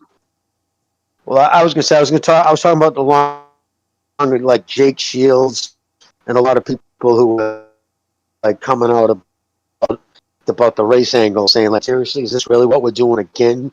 Just like fucking Crawford, who, by the way, his lawsuit just went away because he knew it would have been thrown out with prejudice and he would have been on the hook for all of Aram's fucking lawyer bills, which would have been ranged in the hundreds of thousands. So he let that die because he knew that was going nowhere. Another one, highest paid fucking welterweight. Yes. No, sorry, keep going. Sorry, keep going. No, all right. The highest paid welterweight in boxing, $3.5 million per. Guaranteed at the COVID lockout, and there was nobody there. He would take a haircut, and then turns around and that kid fucking whatever. I'm a black fighters and talk about someone who promoted Muhammad Ali. Anyone go down, you know what I mean? Marvin Hagler. You go down the list of the fucking black stars that he's, promoted. And again, just think in the concept. He doesn't want to make money. So let me see, signs you to a signing bonus, invests all this money into you, and then says, I'm such a virulent racist. I'm going to put my foot down and not try to make fights. The argument is just based on, like you said, strawman arguments, appeal to authority, appeal to emotions, that when they have nothing, and it all comes down to this, no accountability, right? No accountability, bro. You had the fans walking out. Dude, what did they pay these guys? Are you serious, dude? You sound like a woman. That's just fucking feminine energy, bro. I mean, it's again. So I'll let somebody else continue. Well, again, you saw us playing that Shakur Stevenson saying that he was mostly pelted with negative questions from Kriegel, and we just played you the interview. No negative questions. So everything that Shakur Stevenson is saying now, to me, is masked by a veil of doubt. Because, like what he said, Hartunian told me that he put his running shoes on. I really doubt that he told him that. Especially since the way Shakur Stevenson is interpreting things in this highly emotionally charged state, you can't really trust anything he says. His point of view is askew. It's crooked. He's not thinking clearly. Hence why he went on a meltdown of epic proportions yesterday. He went at Ryan Garcia, called him white boy, which I think that he meant it as a derogatory term. I mean, which is, again, I don't know if the WBC is going to look into that. I'm pretty sure they're not. But and then he went after Marcus Brown, former light heavyweight titleist. He was telling, Marcus Brown just said, hey, man, don't let these people get under your skin. Stop responding to them. And Shakur started replying by, you ain't never done anything. You didn't even medal at the Olympics. You've been dropped a bunch of times. Stay on your lane, blah, blah, blah.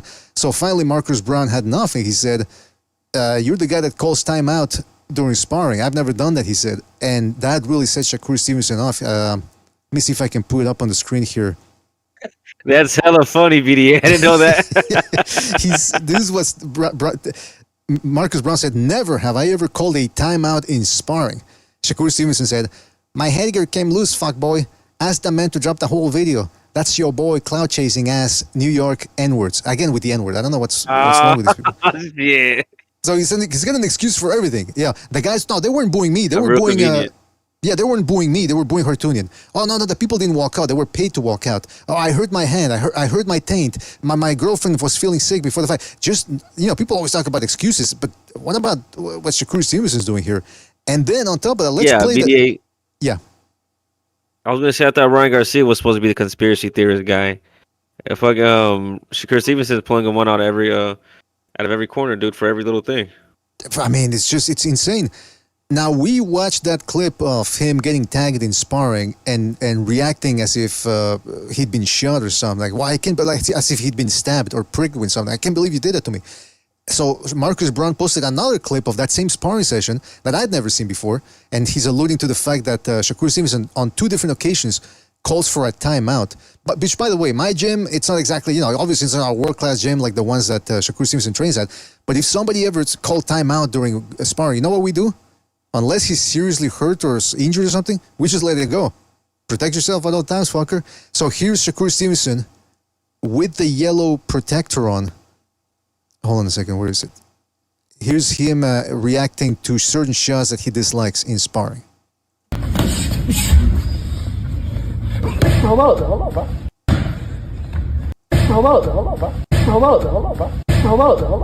Hold up, bro. He's getting hit. He's not used to getting hit. Hold up, man. He's right on the line now. Cut it loose.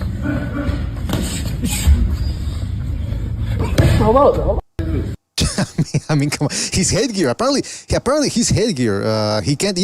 Every other clip, it's his headgear's coming loose. He's a professional boxer. Can't afford good headgear. It just so happened to be.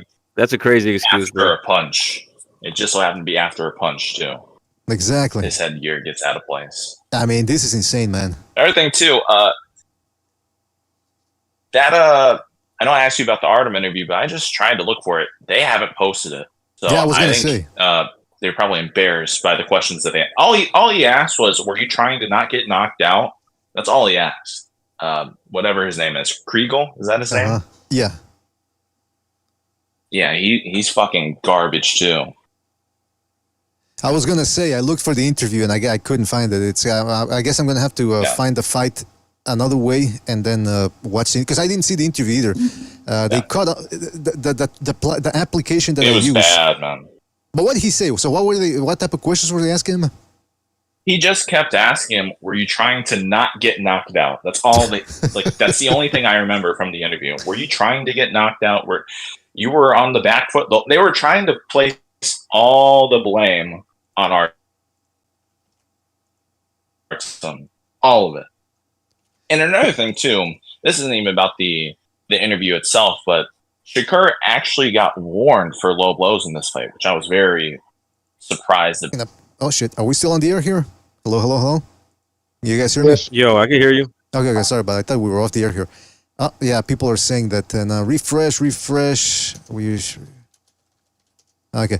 Yeah. So he really put himself in a bad position. I just want to read a super chat here real quick. Shout out to Rapax Trucking Company for reestablishing his. Oh, no, that's a super chat. Excuse me. Shout out to Rapax Trucking Company for his super chat. He says boxing should have a scale to pay fighters, and the top earners should be the sluggers/pressure fighters. Second, the counterpuncher, and last, the ass fighter / slick boxer. Without the ass fighters. Absolutely, Rapax Trucking Company. You're preaching to the choir here. There really should be, like you said, a cap or a scale, rather, a continuum that they should follow. And I think they're starting to now. Because again, the economy is not doing all that well, and it's shaky, and they really started to investing more in the professional.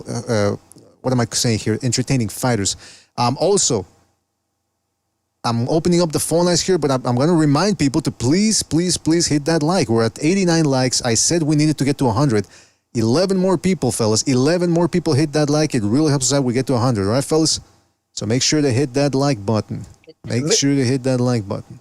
And Mr. BDA, real quick, Yes, I just want to say during the coronavirus lockdowns, back on Twitter when it was still owned by those, woke Danian weirdos, if you insulted an Asian person, you called them Corona Kim or made any reference towards the disease, you were literally whacked. They banned you off Twitter, right? And that was you have a professional fighter retweeting that garbage. Never mind the fact that coronavirus comes from China and Steve's Korean. That's just like a completely different country. You know what I mean?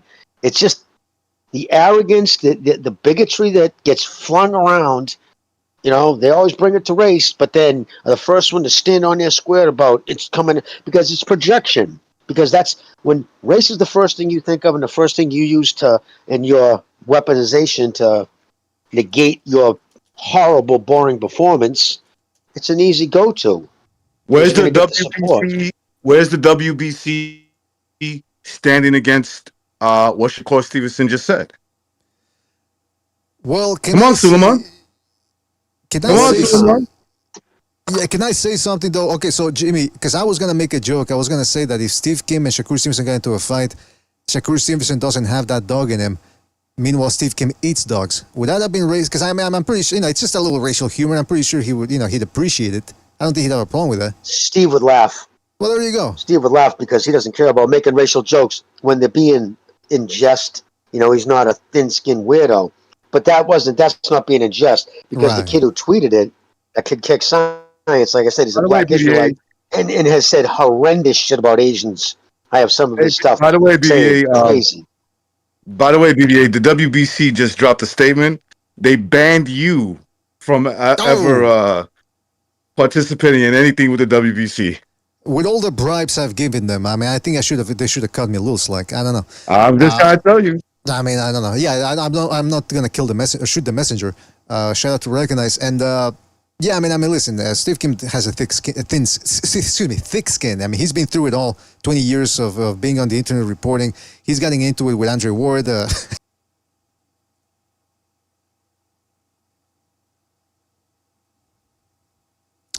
Well, I don't know if you guys can hear me here, but I can hear you. All right, sorry about that. I can hear you now. Sorry about that Canadian Wi-Fi. What can I tell you? You saw it earlier. It was it was on shaky ground. I think it's because it's about to rain over here.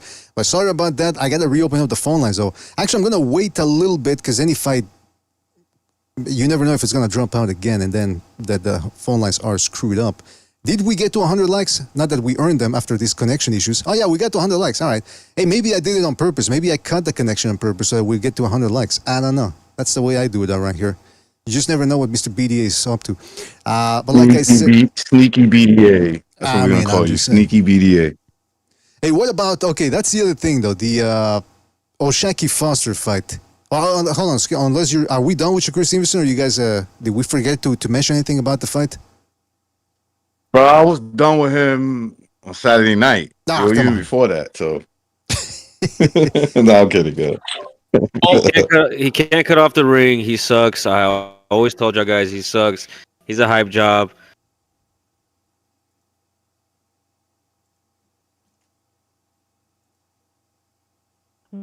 Stevenson, get him out of boxing. I just have one thing to say. Go ahead, man.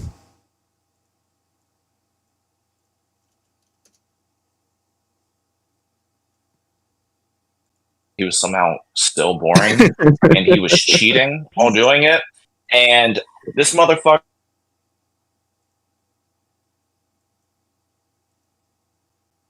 was trying to come forward, and he still couldn't stop him. Like, it's wildly unimpressive.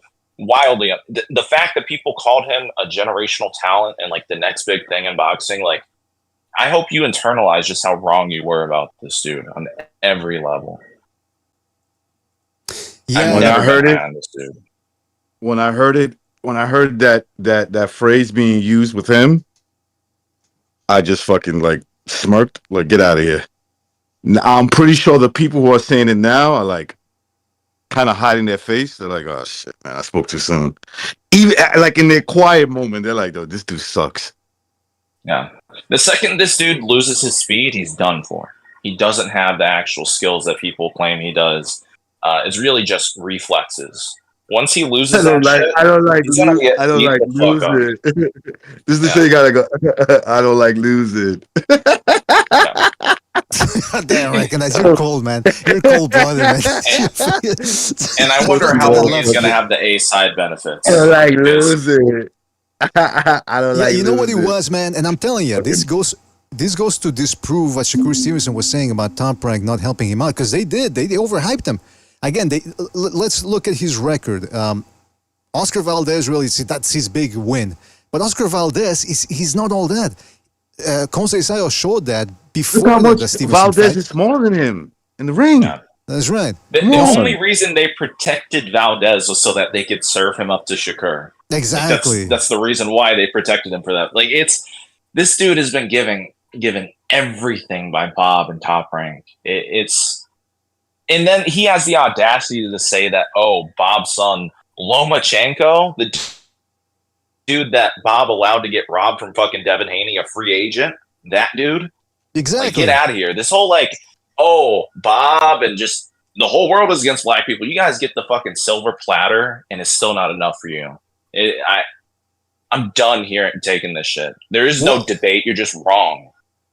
That's what Shakur Stevenson did last night with the meltdown is proof that no matter what you do with some of these American fighters, no matter how much praise is given to them, how much they're propped up, it's still not enough. I mean, think about it. Like we were saying, they set him up with certain opponents to make him look good. They kept singing his praises that he was going to be the next American star. He was the next American star. He's multi-talented, multifaceted, multi-dimensional. He can fight going backward, going forward, inside, blah, blah, blah. As soon as Top Rank says, all right, sorry, we couldn't come to an agreement, they're against me, they're racist, they don't know how to promote Afro angles, blah, blah, blah. All the conspiracy theories that could come out of his fertile imagination of a head, boom, they came out spewing out of his mouth like a torrent. I mean, it's insane. There's no winning with guys like Crawford did it too, man. Yeah, listen, you give these guys the whole world, you know what they're going to say? They're not going to say thank you. You know what they're going to say? We're the moon and stars. That's what they're going to say. Well, I got to tell you, it's man. Pathetic. Well, we're going to talk about the Oshaki Foster versus Conceicao fight, because that one was certainly controversial as well, apparently. We're going to get to that. But like I said, we got the phone lines open. We are still on the air. So if you still can get it, refresh or whatever, maybe I should put that in the chat. But let's go to the phone lines here. The phone lines are open. Let's see what the public has to say. Let's go to 336. 336, you're on the air. 336, what's on your mind? Oh, shit, hold on. I can't hear you. All right, 336, you're on the air. Yeah, what's up? What's up? Okay, I hear myself in the background, though. All right, whatever, it's fine. Anyways, I don't really want to talk too much about Shablak all that much. It was a whatever performance. Come on. I mean, he's a somewhat talented fighter, but he can't punch. Like, he put his punches together a little bit better this fight than I've seen in a while, probably since Jamel Herring. But I mean, the kid can't punch. So whatever, he gets ran over by Sepeda, obviously. So he'll be ducking that fight. And I don't know why. I mean, the WBO is probably going to set up Keyshawn Davis versus Baranchik, so Sepeda just going to have to run Shakur over. I don't know why they're trying to build or marinate that fight. And not only that, if Shakur wants the money, right, that he thinks he's worth, if he wants a potential guarantee of $4 or $5 million, he probably thinks he's worth more than that. He's a fucking idiot. But let's just say $4 or $5 million. He's going to have to fight Sepeda in Vegas or in California. He's not going to be able to generate that money in New Jersey. Not at all. And the Ioka Martinez fight was really good. I had Martinez winning like 116, 112. I think he might be one of the 15 best fighters in the world. He beat a long-reigning title holder in Joan Cajas. Even though he beat a past his best version of Ioka, it's not like Martinez is very young himself either. So that was a great win. And I do think Bam will beat Martinez, but I don't think it's going to be as easy as, what he did against Estrada and shit. I don't see that happening. So it'll be a great fight. But Shakur is overrated, just another black hope, just like the rest of them, really. And I think that's it. Sepeda would probably beat everybody. I think Sepeda is probably the best lightweight in the world at this point. But I'm not sure yet. We have to find out. And that's all I had to say, little BDA. I'm out. All right, shout out to Dora for calling in here. Don't forget to hit the like, fellas. Hit the like. Really helps us out. And shout out to Mars for his contribution to the super chat. He says, Kerr generational talent, mine, rare breed. Oh, was that rare breed that was called? Yeah, that's true. I think so. I think somebody confirmed. Did he used to call him a generational talent, or was that somebody else? I confuse certain people sometimes. No, it was definitely rare breed. Yeah, it was rare breed. It was. I was trying to. I forgot who's saying it. Even if he It was didn't, him. he agrees. Yeah. And I'm like, probably. what makes him I try to ask him, like, engage with him. What makes him a generational talent? Tell me. He couldn't. Outside of his potential. The eye test. Yeah, the eye test. And it's like, dude, not even that, but okay, I'll grant you that. But like, can you elaborate a little bit? Yeah. He couldn't. He has talent and skills and talent that I can't name. Yeah, he's got like these skills. Can you explain what you're talking about? I don't know. It's like these skills. He has right? skills. That's all you need to know. Recognized. They're like Skills pay the bills. Okay. Have I said skills yet? How many times did I say? How many times did I say skills? Can I say one more time? Skills. No. He just got that dog. He just got that dog. Shout out to Medardo. Y'all hating. Y'all just hating. Come on now. He moving different. Shout out to Medardo Garcia, by the way, for his contribution to the super chat. He says, how long do you think Stevenson will continue to fight on these main cards? I mean, first of all, shout out to Medardo Garcia. And second of all, I don't think he should be fighting on any. I don't think he should be headlining any undercard. Put him in the third fight before the main event. That's where you should put him, because otherwise he's going to drive people away. Bad business all around, having Shakur Stevenson as the main event. Let's give a shout out to everybody in the chat so far. Shout out to you fellas, and let's go back to the phone lines here. Let's go to 407.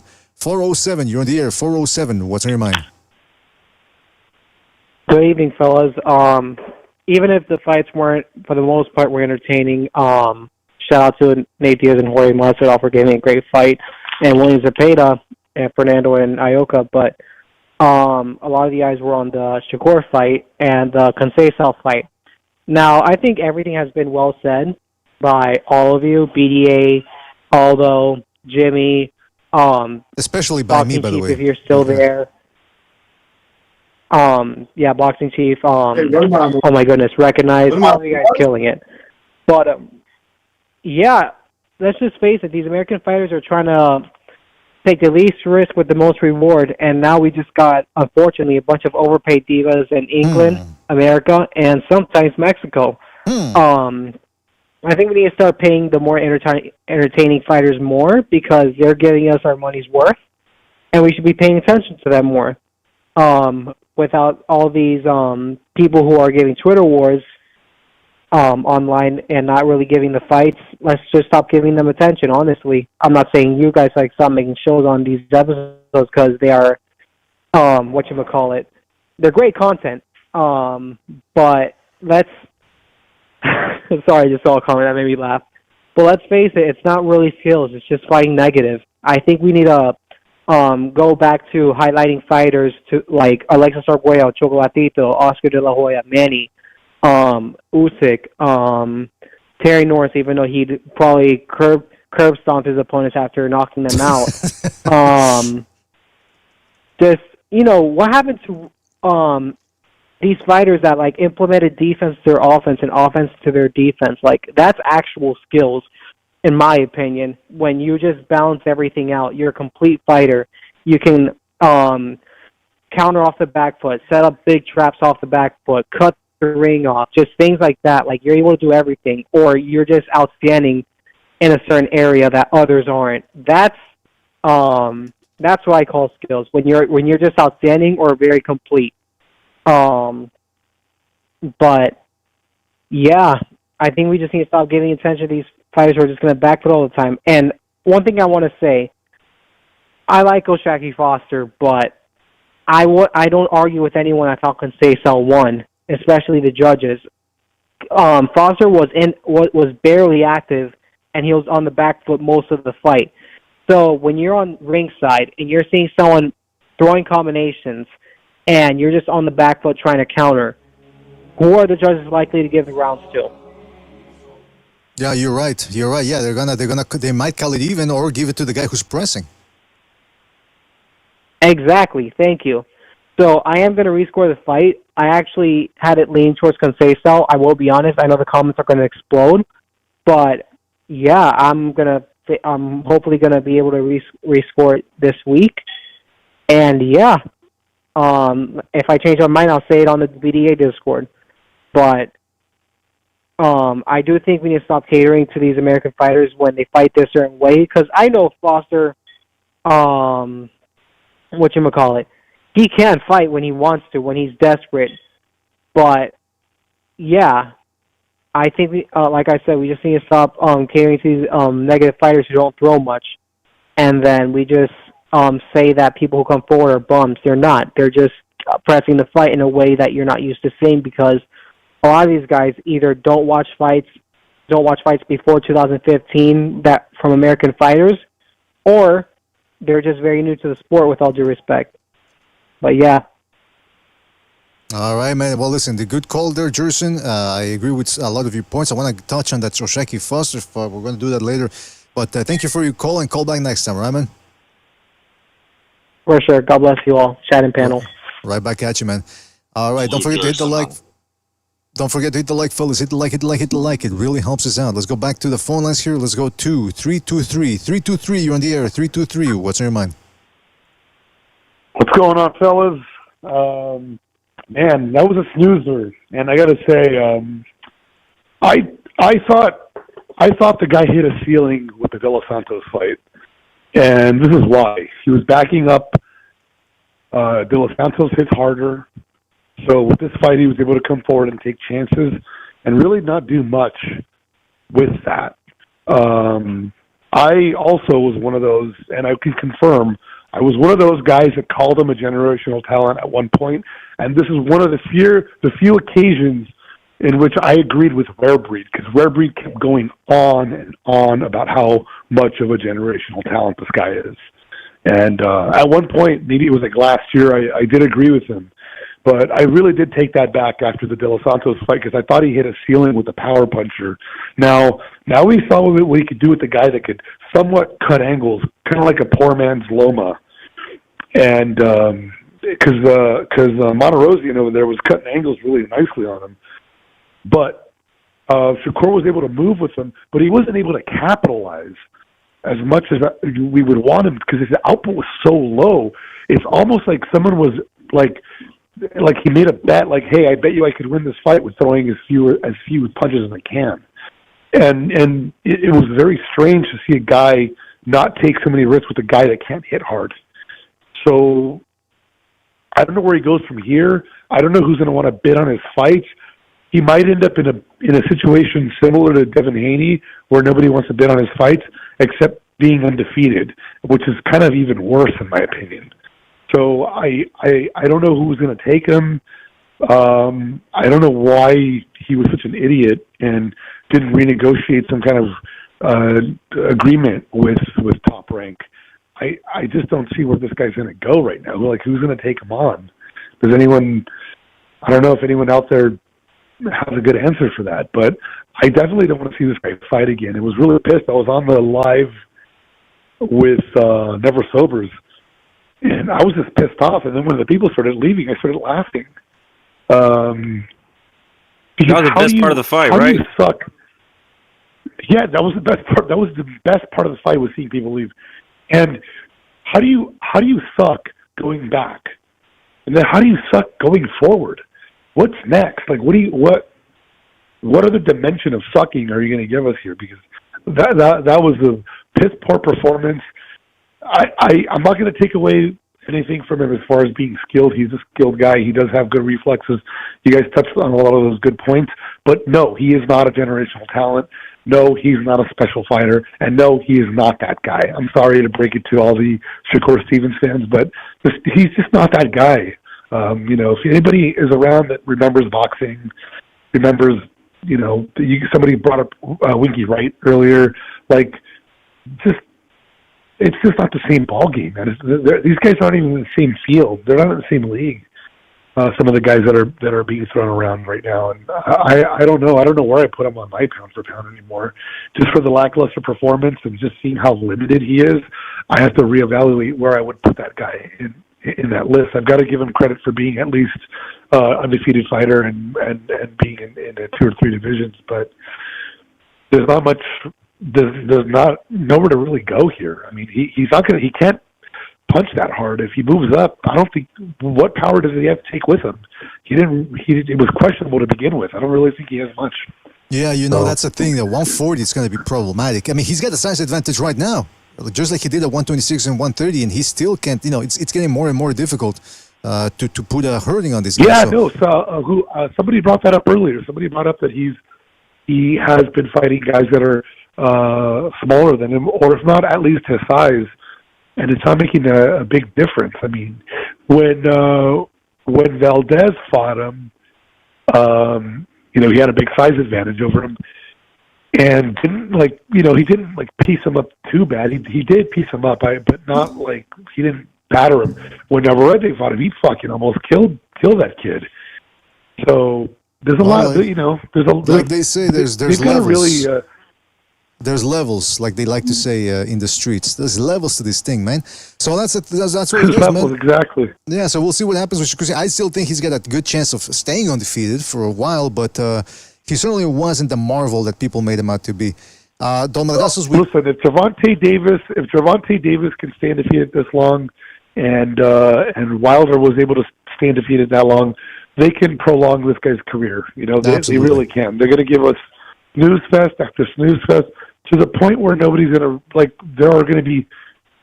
he's going to have very little options left. Like, he already has, his options are already scarce. I think he could end up with someone decent. He might end up with Eddie Hearn. Eddie Hearn will, but Eddie Hearn's going to make him fight. And that might scare him off. I don't know about that. I don't know about Eddie Hearn. Seems to he likes to coddle some guys too. If he likes him. Hey, BDA, I don't know, dude. I don't know. A lot of guys have lost. Eddie Hearn. A lot of is it me, or he sounds totally different now? He doesn't sound the same. Well, I mean, he's been partying with Ryan Garcia. Yeah, he's been partying with Ryan Garcia. Come on, I recognize he's I've been partying with Ryan. Ryan's been taking good care of me. I don't believe this is you. I don't believe this is you. Prove it. shit. Oh, come on. See, there you go. Well, that's the proof. God damn it. Oh, There you go, there you go. Fucking Yeah, that's the Sunday, proof. But if it was a fucking Sunday, I'd be fucking saying. There we go. There we go. Now I believe Eat him. shit with that fucking beef while sticking up your fucking ass. Like, bro, you going too far, dog. Yeah, you're going too far. All right, man. go. Yeah, quit the party, that one. quit the I'll talk to you partying later. because your voice sucks when you like that after party voice. It's terrible, horrible. This is what Don Malagazos heard when he was at the party. This is what some guy in the bathroom was offering him. How about dope? Grass, hash, coke, mescaline, downers, nebutyl, tunol, chloral hydrates. How about uppers, amphetamines? Crystal meth, like crystal meth, nitrous oxide. Every muscle must be tight. All right, so no, that was another thing. All right, listen, Don Malagazos, man, great points. Take some. He left. Yeah, you drove him. You made him hang up there. Recognize. What's the matter with you, man? Oh well, I mean, it didn't sound like him. But it was him. He's being honest, man. He's giving his opinion. He's making some good points, and Recognize goes, "Is that Don Malagazos?" He sounds horrible. I'm like, come on, man. You're not supposed to tell that to somebody who's sick, man, or who's got a nail. That's not him. That doesn't sound like him. All right. Well, listen, you're starting to get into Shakur Stevenson type paranoia here. Recognize. I suggest you take a step back, drink a nice cool glass of water. Cool down, sailor. Cool down. All right. Don't forget to hit the like, fellas. Hit the like. It really helps us out. Let's go to another phone call here. Let's go to 619. 619. You're on the air. 619. What's on your mind? Hey, what's up, guys? Jose. I can barely hear you, Jose. When he was arguing. Hey, hold on. Yeah, please. Hold on. Don't crash, man. Yeah, we can hear you, man. Oh yeah. When he was arguing in the corner with his grandfather, it was because he couldn't knock him out, and he was saying, yeah, but when I try to hit him, he moves this way, he moves one way, and then when he moves the other way. He's basically saying that he doesn't know how to cut off the ring, and yep. And when the Martinez asked him, he was saying, yeah, he was just doing enough to not get knocked out. Well, basically, he's saying he wants him to be a sitting duck. You know what I'm saying? Exactly. That's the only way he can win, and that's kind of like exposes himself. That he can't even cut off the ring. No, you're absolutely right there, Jose. And as far as him or people saying he's generational talent, I think that's Andre Ward, Crawford, and Top Rank, like for like giving us this narrative, of hyping up these fighters,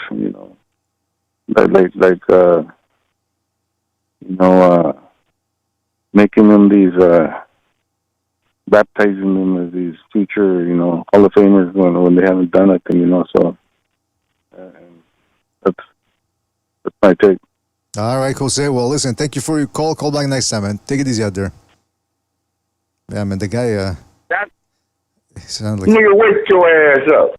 All right, well, listen, I want to talk about the Oshaki Foster fight, but before we get to that, hit the like. It really helps us out. The phone lines are open, so make sure to call in, give us your thoughts on everything that transpired this past weekend. I want to get to the Oshaki Foster Conceicao fight because I missed some of it because I was watching it on two screens, two different events, and then I was doing other stuff at the same time, so I didn't really get to focus and score it. Some of the spots that I saw, I did see Oshaki Foster landing some clean shots. And obviously Conceicao was throwing a lot, and while Oshaki Foster was doing the Philly shell shoulder roll, a lot of that was hitting his elbows and his shoulders, but also a lot of that was hitting the top of his head. Sometimes it was going behind the right glove. And so it was sort of like activity over sporadic accuracy from Oshaki Foster. And at the end, I was rewatching some of the fight earlier, and I haven't had a chance to rewatch all of it and score it, but there was a lot of inactivity. And again, I have to reference Lomachenko-Haney because that's the litmus that occurred last year, where it divided a lot of boxing fans, and some boxing fans, especially the Haney fans, came out with the justification that the judges are never wrong. You cannot question the judges. There's no such thing as robberies because these guys are professionals. Well, now people are starting to cry robbery, just like they did with Ngannou Fury. That was really one of the first times in last year that people started all of a sudden believing in robberies again. And so this one, I mean, I don't know, man. I think O'Shaquie Foster won the fight, but you can't fight in the ass style and expect the fight not to be taken away from you. But Lomachenko was coming forward against Haney, and he got the fight taken away. And he landed the cleaner shots upstairs, and he got the fight taken away from him. So don't you think the guy who's not doing much, barely landing his shots while getting outworked, even though he's making the other guy miss a lot, don't you think there's a possibility that some of these judges are going to give him the fight? It's like I couldn't understand it. I couldn't understand why the ESPN commentators didn't see that. And some of the stuff that I was rewatching too, by the way, Conceicao would throw a 6-punch, 7-punch combination, and Bradley would go, nothing landed. Nothing landed. And then when he would throw the combination, he would usually land it with the last shot. That's what an experienced fighter like Conceicao, that's what they're taught to do. You throw a 5-6 punch combination, and it's the last one that usually lands because you set all the other shots up for that one last shot. And I was thinking, I found 3 or 4 instances of Conceicao landing, and the commentators not saying anything. And then when O'Shaquie Foster would reply with a missed combination, they would go, O'Shaquie Foster fires back with a combination. I'm thinking, yeah, but why aren't you saying that he missed too? So when he would land it, they would say he landed. And when he would miss, they would just say O'Shaquie with a combination. But they wouldn't say miss. They wouldn't say block or anything like that. So I don't know. It was weird, man. It was weird. I feel bad for O'Shaquie Foster. Yeah. I would say it was even worse because they would say false statements. They would say, oh, he missed that punch when Conceicao would actually land. And then they would credit Foster at times. I won't say all the time, but at times when Foster would miss. Radio, that's what I think. You know when it gets real sunny outside, it distorts the connection? I've been having some issues too because, well, he's in Canada, so I don't know what's happening with him. But for me, I'm in the U.S. and there's a hurricane currently landing in Texas. So I think we're back now. Okay. Yeah, be careful out there in Texas. It's nothing bad. It's just like my internet and my power just goes out for like a split second, so my shit just drops. You know. Right. Same thing happens to me, bro. So this call, I've been having to dip in and out a few times, but I think I should be fine for now. BDA, you back, man? I hope so. Can you guys hear me? We've been back. Yeah, right. Yeah, I mean, we can hear you. I really should disconnect the. I thought you got kidnapped. No, nobody can kidnap me, man. Let me tell you, I do the kidnapping. No, I'm kidding. But listen, I don't know. I should really restart the router. I should disconnect the router before I go on the air because this, especially in the summer. I think we're off. Are we still on? Yeah. Okay. I think we're still live, bro. Yeah, the phone lines are fucked up. I think it's the phone lines they're screwing everything up here. I'm gonna have to end the phone lines here. I might put a StreamYard link in case anybody wants to give us their thoughts. I don't know what's going on here. It was good for a while, the internet, these past couple of months, but then all of a sudden it started dropping again. But sorry, Aldo, I didn't get to finish. Do I need to go back? Yeah. Just a little bit when you were talking about how they were when the Conceicao would land, they would say, but it doesn't matter. What do you last remember hearing? That what I just. Was that? Can you guess? It lagged a little bit, but he's back. Yeah, that thing about how you had a little hiccup in the connection, but all right. When you left off, all right. Last I heard you say is that when Conceicao would land, they would pretend that the punches were inconsequential. Yeah, they would acknowledge the strikes, but then actively basically say like it's might as well not have landed. So in my opinion, it's worse than just ignoring it because it's like, basically anytime this dude lands, don't count it anyways, you know? And that is a terrible mindset to have in these fights, especially when really neither guy is landing anything that's hurting the other guy, you know? And Foster wasn't really like damaging that much in that fight. And he was inactive. It was just terrible bias. That's the main overarching point that I'm trying to make.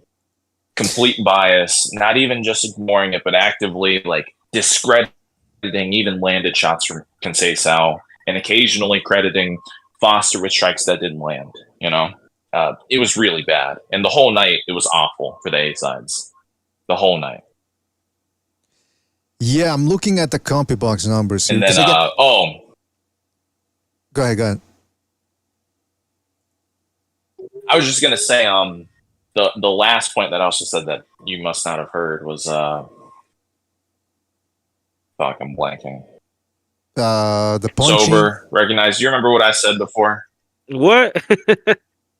No, it was, what was like one of my last points that I made on like my point earlier when he cut off? You guys remember? Well, let's see. You were talking about the punches not counting, the commentators being awful. One guy, neither guy was landing that much. Well, I'll start talking, and then if you remember. Just that I wouldn't call it a robbery. Even though I think Foster was the better fighter that night. But he was too inactive. I didn't score it because I was at work and I had internet issues, but he was too inactive and there were too many rounds that he just gave away. So I'm not going to call it a robbery until I rescore. That was what I said. Yeah, listen, I can't call it a robbery either way because I didn't watch the whole fight. And I'm really gonna make an effort to sit down and watch it and score it because a lot of people are saying that it was a robbery. But here's the problem: from what I saw, because again I've been watching the fight in two separate instances. Shakur Foster wasn't landing that much either. So yeah, he was rolling with a lot of the shots, deflecting, but it's not like he was landing.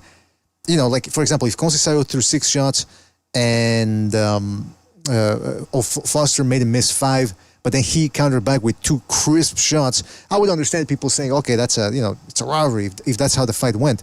But even looking at the CompuBox numbers, which again are an estimation of what's going on in the fight, it says that Foster landed 109 out of 435. Conceicao threw 700 punches and landed 76. Now, some people could say, well, there you go, look at that, he outlanded him. Foster did, so it's a clear win. But if you look at the total punches landed throughout the fight, there's really not that much of a difference. Like, for example, if you look at the second round, Foster landed 7 punches, Conceicao allegedly landed 5. So it's a 2-punch difference. Now, when they talk about total punches landed, they talk about jabs and power punches. That means anything but a jab. But that can be a tap.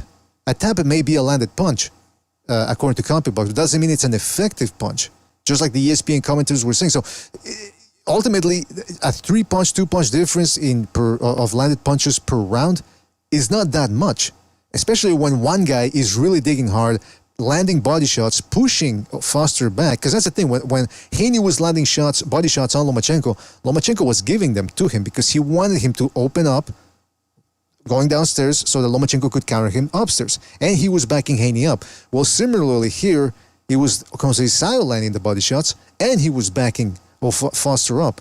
So there might be an argument here for saying that the fight might not have been that much of a robbery. Again, I can't say either way because I have to sit down and score it.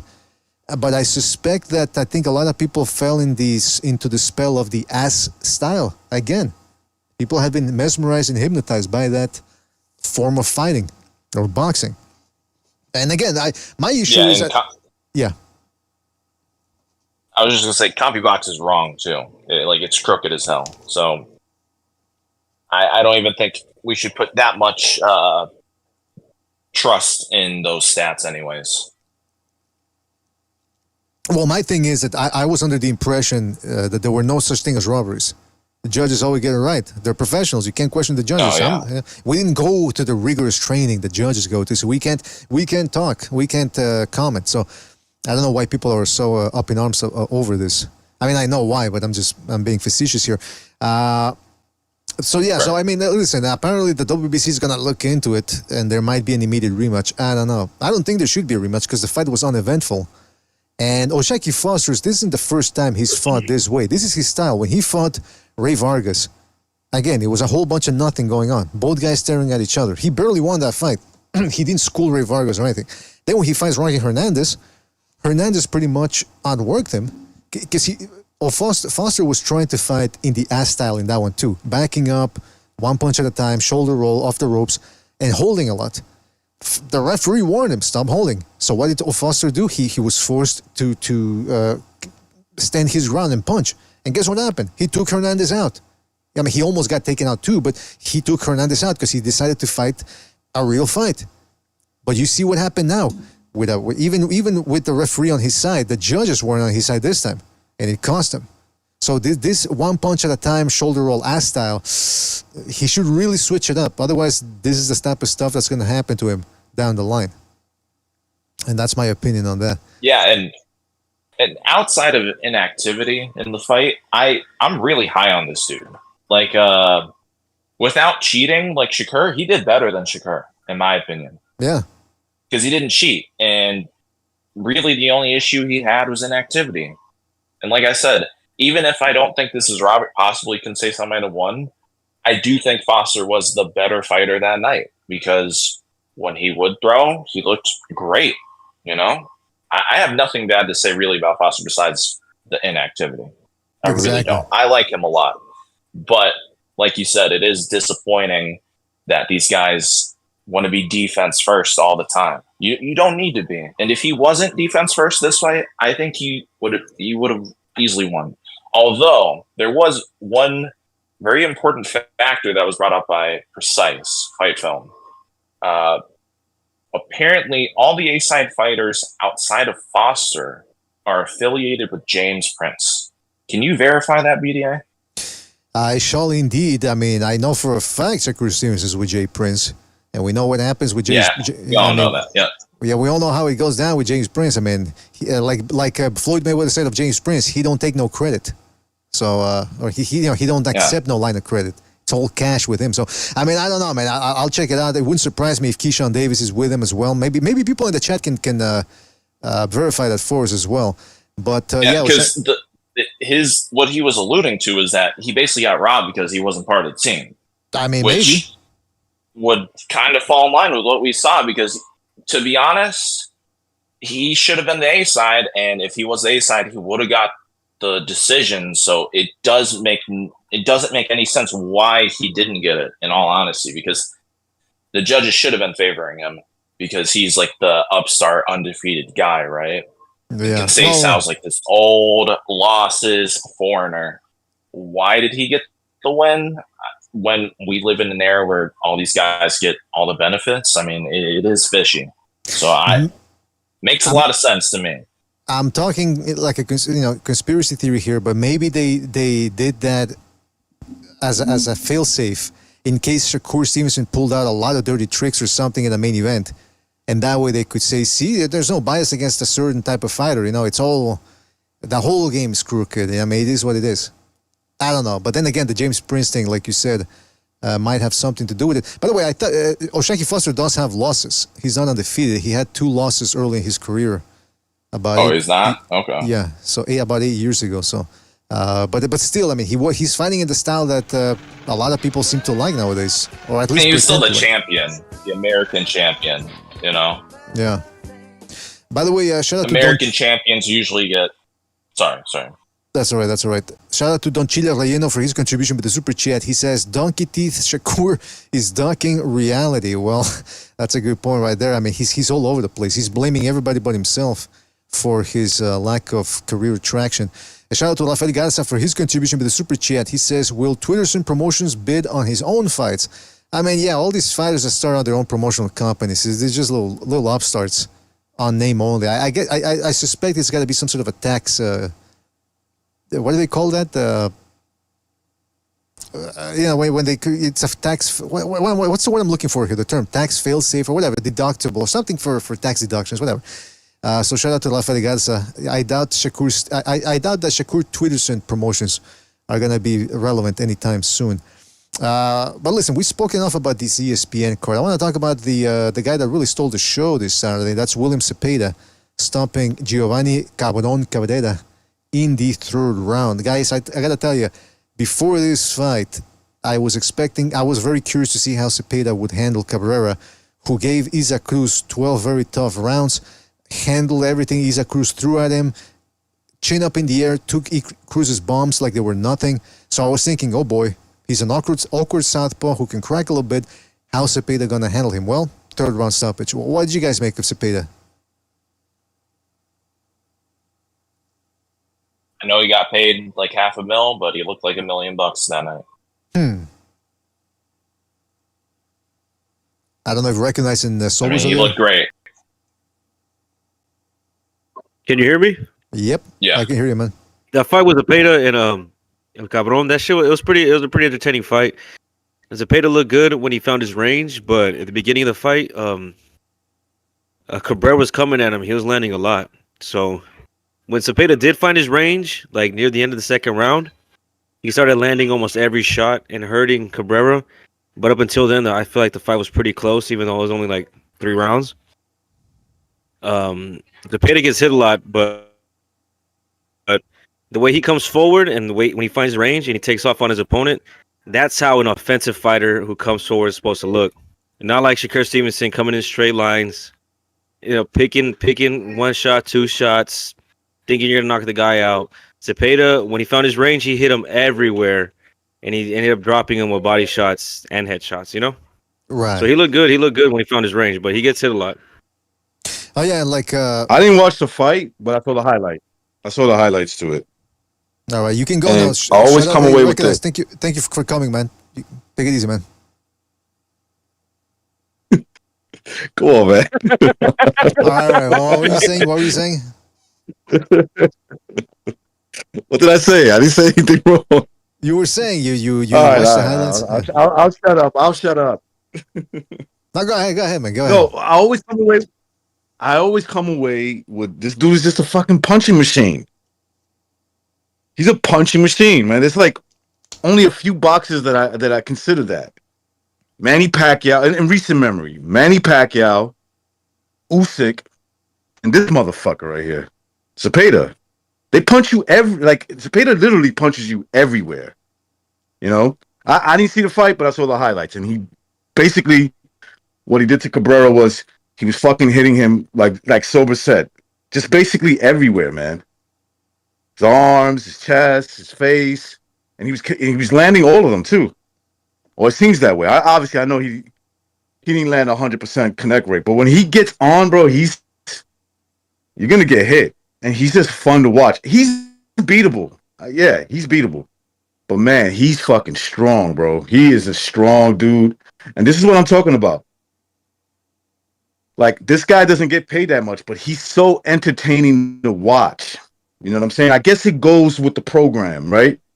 If you're the guy that doesn't have as much option privilege as certain fighters, in other words, they can do less and get paid more, then you just got to basically outperform everybody.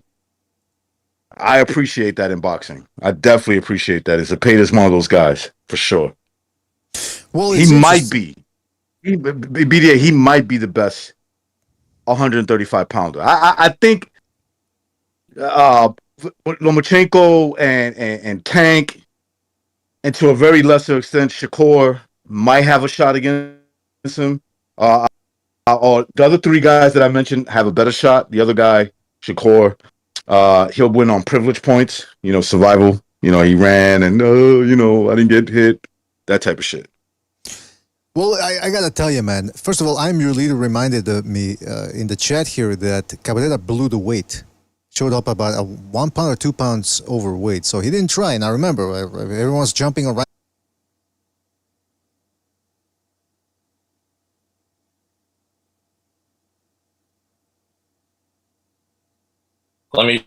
Show me this Martinez guy now.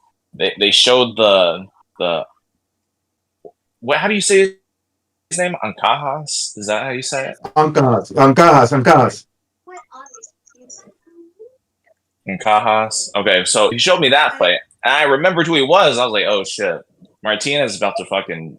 I didn't tell him this because he liked Ioka,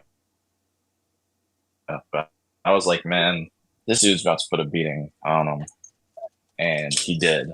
In my opinion, he fucking 120.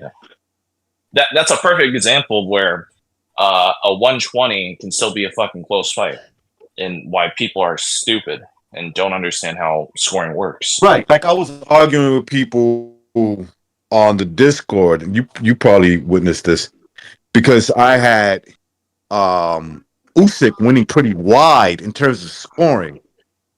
But I kept Against saying Fury. that the rounds were competitive, but there was a guy. Usyk was the guy who was landing in most Consistently rounds edging cleaner. him. I'm sorry, am I breaking up? No. I'm agreeing with you. I'm just saying consistently edging the rounds. I had Right, like 8-4, 9-3. Yes, that's what I mean, right? I had it 8-4, maybe 7-5, but there was a clear winner, and that it doesn't mean in terms of me there was a clear winner, but the fight itself was very competitive. There was a lot of drama in those rounds, in those moments, you know. Yeah. So that doesn't mean that, to your point, you could get 120. That doesn't mean that you weren't competitive. It doesn't mean that. Well, you guys I mean, talked about the he Puma. hurt Martinez a few times to the body, like Yeah, you guys are talking about Ioka. You can talk about the Ioka Martinez fight. Okay, well, let me just because again I gotta get through these thoughts quickly, otherwise before the connection screws up again. Sorry about that, but listen, just real quick, I was talking about the Sepeda thing. Yeah, Sepeda, I was dubious about how he was going to do against Cabrera. Cabrera blew the weight, so he came in comfortable, fresh. And Sepeda, if you watch that fight against Felix Alvarado or Rene Alvarado, forget his name, one of the Alvarado brothers, who came in well-conditioned, experienced, he kept Sepeda at bay with throwaway shots. He was punching with Sepeda. And it gave Sepeda a lot of trouble. He impeded Sepeda from getting on the inside as much as he wanted to, and he went the full 12 rounds. But ever since then, Cepeda's been on a tear. Against Jojo Diaz, he overwhelmed him. Maxi Hughes, who done well against Cambosos. I mean, done well. He schooled Cambosos. And meanwhile, Sepeda goes in there against Hughes and just mops the floor with him. Now against Cabrera, I thought Cabrera was going to give him a good fight. Takes him out. The first round was rough, and then afterwards he just took over. And then the third one, it's interesting. If you watch Cabrera's progression in that fight, the first round he's doing well, he's landing on Sepeda, he's probably thinking, oh, this is going to be easy. Second round, Sepeda starts getting inside, starts letting his hands go. All of a sudden, Cabrera starts clinching. Then the clinching doesn't work. Now he starts trying to trade with Sepeda on the inside, tries to outwork him, and he gets hit with a body shot, and that's all she wrote. So Sepeda, I'm still kind of skeptical about how he can handle a big puncher because he hasn't faced a big puncher yet. But ever since he upset Tanahara a couple of years ago, this guy has been wiping out people. And, it's interesting. Usually activity fighters, high-volume fighters like him, don't hit hard. He does, especially to the body. So I was a little skeptical about his chances against the top lightweights, but no longer, man. I think these guys really are going to have to think twice about whether they want to tango with El Camarón. He's a dangerous, dangerous fighter. And we got to keep our eye on him. Now, you guys were talking about Ioka Martinez. First of all, shout out to Shazar for streaming that fight on the Discord.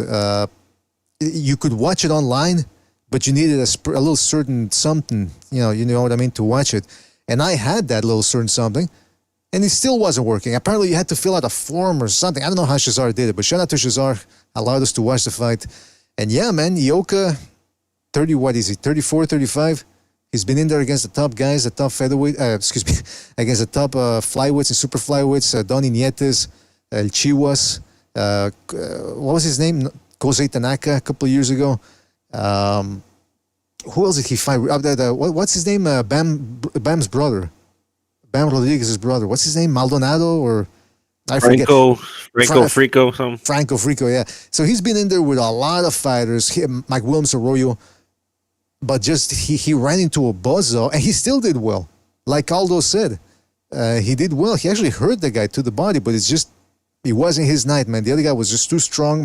Puma Martinez was too strong whenever he would rally and flurry.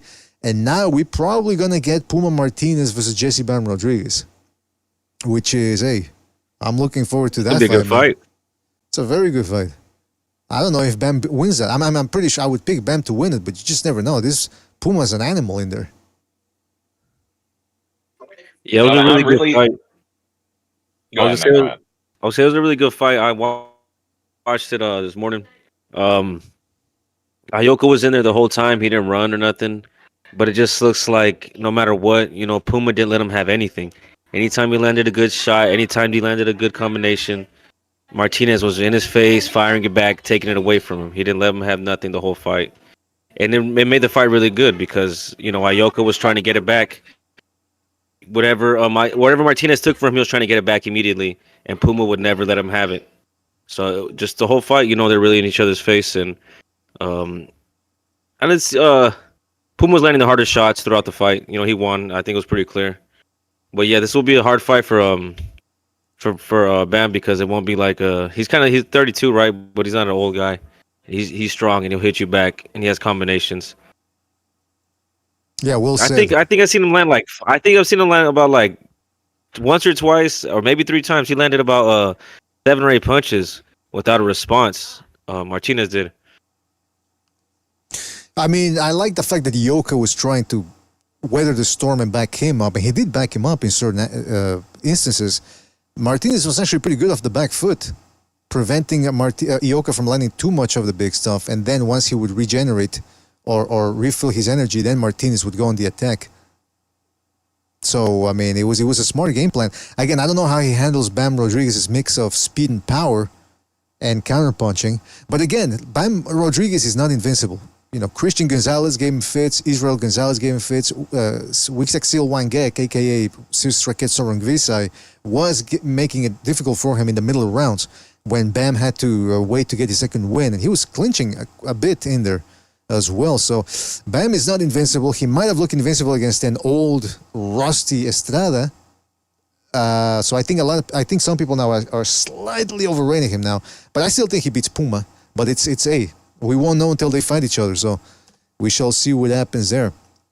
I gotta tell you, I still wouldn't mind seeing Estrada versus Ioka, just to have some finality on that one. And yeah, man, that's about it. I mean, that was a good fight, man. I woke up at 6 in the morning and I was looking for links, couldn't really find anything. I'd been looking for the day before just to make sure I didn't have to do that in the morning, but again, they weren't working. So shout out to Shazar.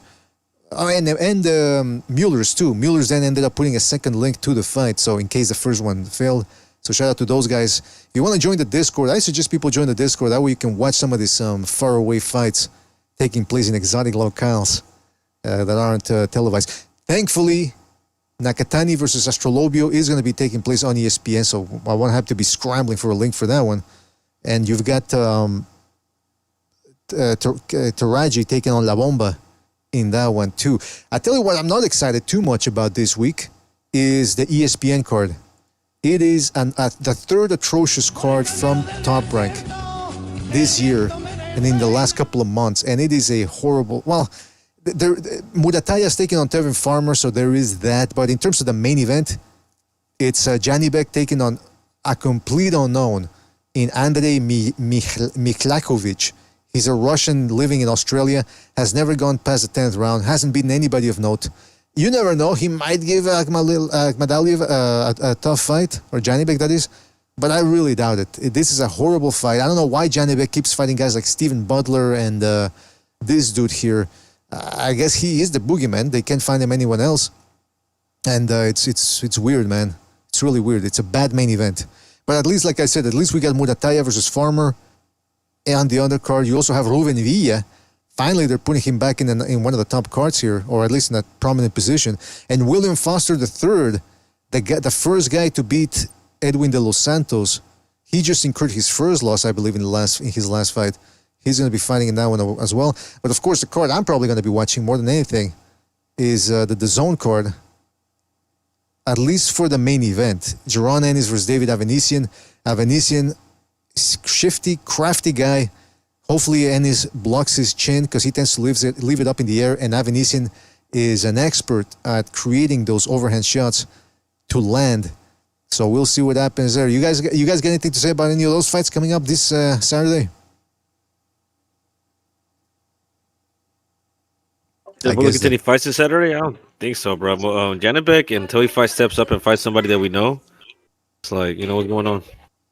I like watching Janibek, so I'll watch him. I mean, I don't know who he's fighting. And Boots, I got my eye on Boots. I want to see if he's this explosive talent that he's supposed to be, right? He's fighting who? Avanesian? Yeah. Okay. I'll do Crawford. Make your fist explode on his face. Get it? What? That's what I was gonna say. Do you think they're gonna give him the exploding gloves or what? I don't think so, man. That's Okay. So Crawford's gloves explode. I want to see Avenicius's face explode. what you want to explode on his face? Is that what you said? No, come on. I mean, come on. I mean, that's what it sounded like. That's what it sounded like. I mean, I'm just saying. Man. I clearly heard that. Wait. I didn't say that. No. I didn't say any of that. I'm gonna come. I'm gonna come. I'm gonna come. I'm gonna.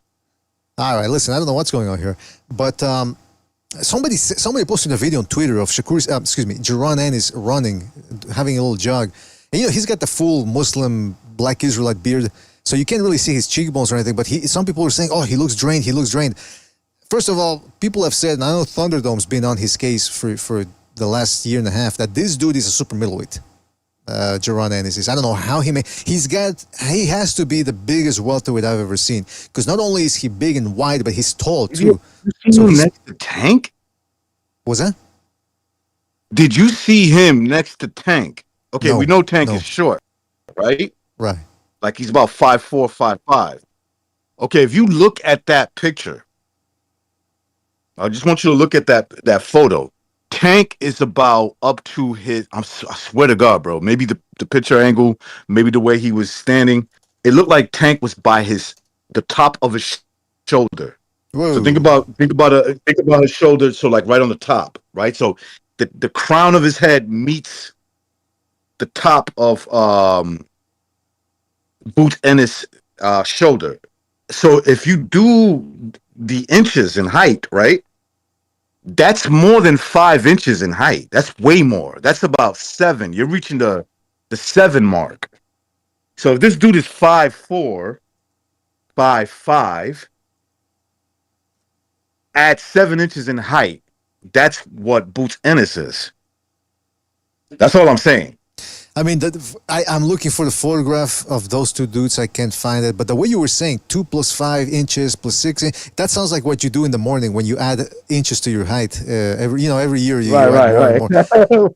Well, I start making my protein shake. That's how I do it. Exactly, yeah. But you're stacking your shoes. You're placing, you're putting stacks of things in there to pump it up.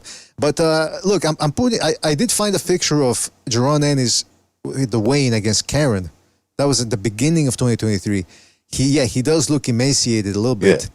I don't know how he makes 147, man. And Avenician, he's the type of guy that if you're not ready or if you don't have your second wind on you, he could make things tricky. But like I said, Jaron Ennis has a huge weight advantage here. He hits hard. He's got speed on top of that. That's what makes him so dangerous right off the bat. Forget about the skills, pay the bills, blah, blah, blah.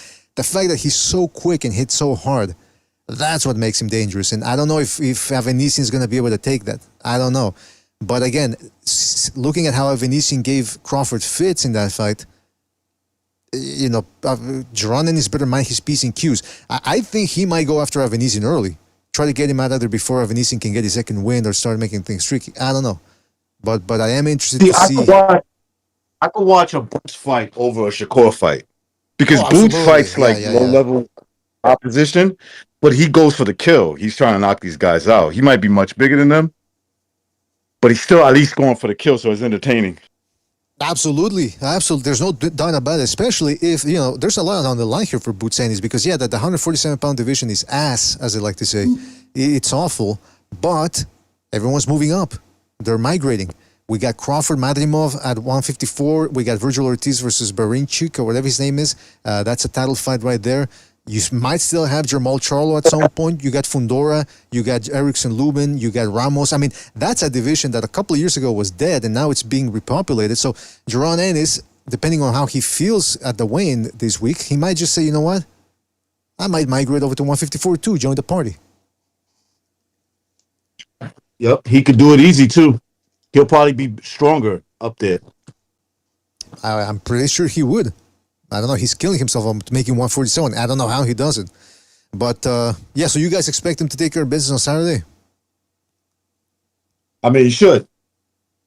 Should be no excuses. I think, I'll say he knocks this guy out. Knocks him out within 6 rounds. I'm expecting him to. I mean, Avenician is crafty, like I said. in terms of skill, I think he's just as, I think he's actually more skilled than Jaron Ennis. But Jaron Ennis is not that far away in terms of skill. And then, like I said, on top of that, he's got athleticism, reflexes, hand speed, power, and I mean explosive speed and power. So that should be enough to beat Avanesyan. But let's not forget that Avanesyan already derailed the track of one prospect before, and that was Josh Kelly, who some people on YouTube were calling the next great welterweight, and you saw what Avanesyan did to him. So we'll see what happens. We shall see what happens. Hey, another thing is that on that... Josh Kelly was literally the great white hope. Oh, come on. Wait a minute. What's going on here? I'm just saying. That's exactly what he was. You're just saying, but I'm just saying. What are you saying? I'm saying what I'm saying. I mean, I said what I said. I know, but I mean, he's over here, now you're over there. I mean, you're all over the place. I'm just saying. I mean, I just said what I had to say. I know you did. That's what I'm saying. But listen, the point is this. On the undercard of Avanesyan versus Ennis, there's a William Foster III connection, because Henley LeBron, the Puerto Rican guy, he's the one that just gave Foster his first loss. And I was watching some of Henry LeBron's fights from the amateur days. This guy's going to be tricky to pin down. Southpaw, very mobile, good set of longs. He's going to be fighting on the zone. So he cut out again. In Puerto Rico, we call him Lebran. Nah, really? Yeah, that's what it got. No, I thought so. It's not Lebron, like with the Spanish. Yeah, no, I'm over exaggerating, but it's the way you said it, Lebron.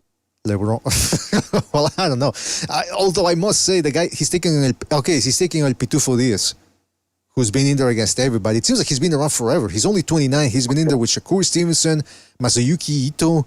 He's been in there with Brian Cruz, Jose Estrella, Navarrete, Isaac Dogbo. Jeez Louise. This guy's all over the place. I mean, he's been all over the place against everybody. Good for him. Good for him. And what else, man? So, okay, so that's what we got this Saturday. Did anyone watch the Masvidal-Diaz fight? Just out of curiosity. Yeah, it was a good fight, man. I did. Right? It was extremely. It was better than Shakur Stevenson's fight. Although I don't think Nate Diaz threw a single punch the whole time. It was just a bunch of half-ass slaps. He somehow still won. It's trash. I thought it was a robbery, but I didn't care because it's like a nothing fight. It was just fun. It was kind of crazy watching. It's like when you watch these dudes, when you watch MMA fighters box, you can tell that they're not like complete novices, but they're not boxers. They do awkward shit. They stand weird. It was an awkward looking fight. Jorge actually looked like the dude that has boxing experience, like serious one. Even though like Nate and Nick, they have trained with Andre Ward and stuff. But I like Jorge's. I would say I like Jorge Masvidal's street boxing better than his boxing in the ring. You know what I mean? I mean, right now he's just old, so his cardio has gone downhill in these past few years. So that's why he kind of looked like shit more than what he used to. His boxing is pretty damn good. Even there were moments in the fight BDA. Maybe I should try to find the clip where Nate Diaz is trying to do his best impression of Roy Jones Jr. and then he just pops off 6 lightning hooks off his left hand. Except that he looks like he's just patting Masvidal on the side of the head. It's really weird, bro. It's really awkward to see, but it was funny.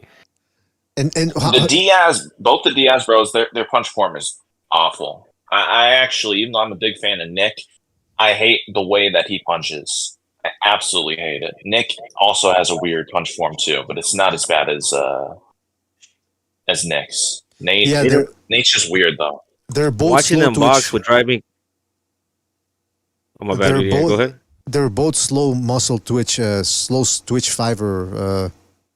They got they're slow guys, but with a lot of activity. That's essentially what they are.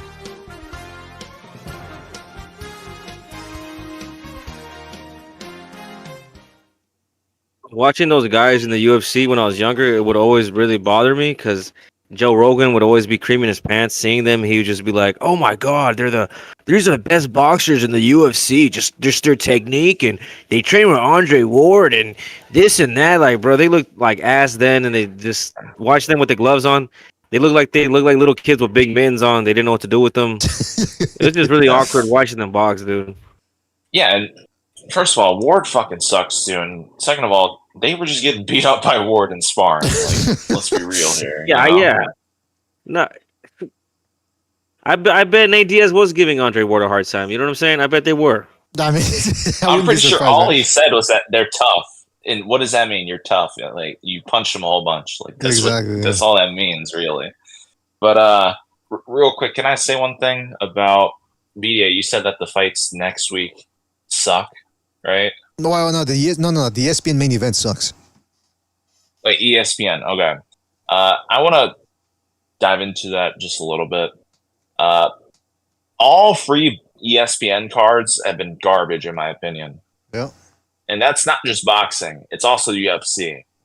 It's been awful. The Fight Night UFC cards have been awful. Every single boxing event that I've tuned into, awful. Like ESPN, I don't know what's going on. I hate ESPN across the board. Awful. Interesting. I didn't know that. See, I didn't know that because I don't watch the UFC anymore all that much, so I didn't. Yeah.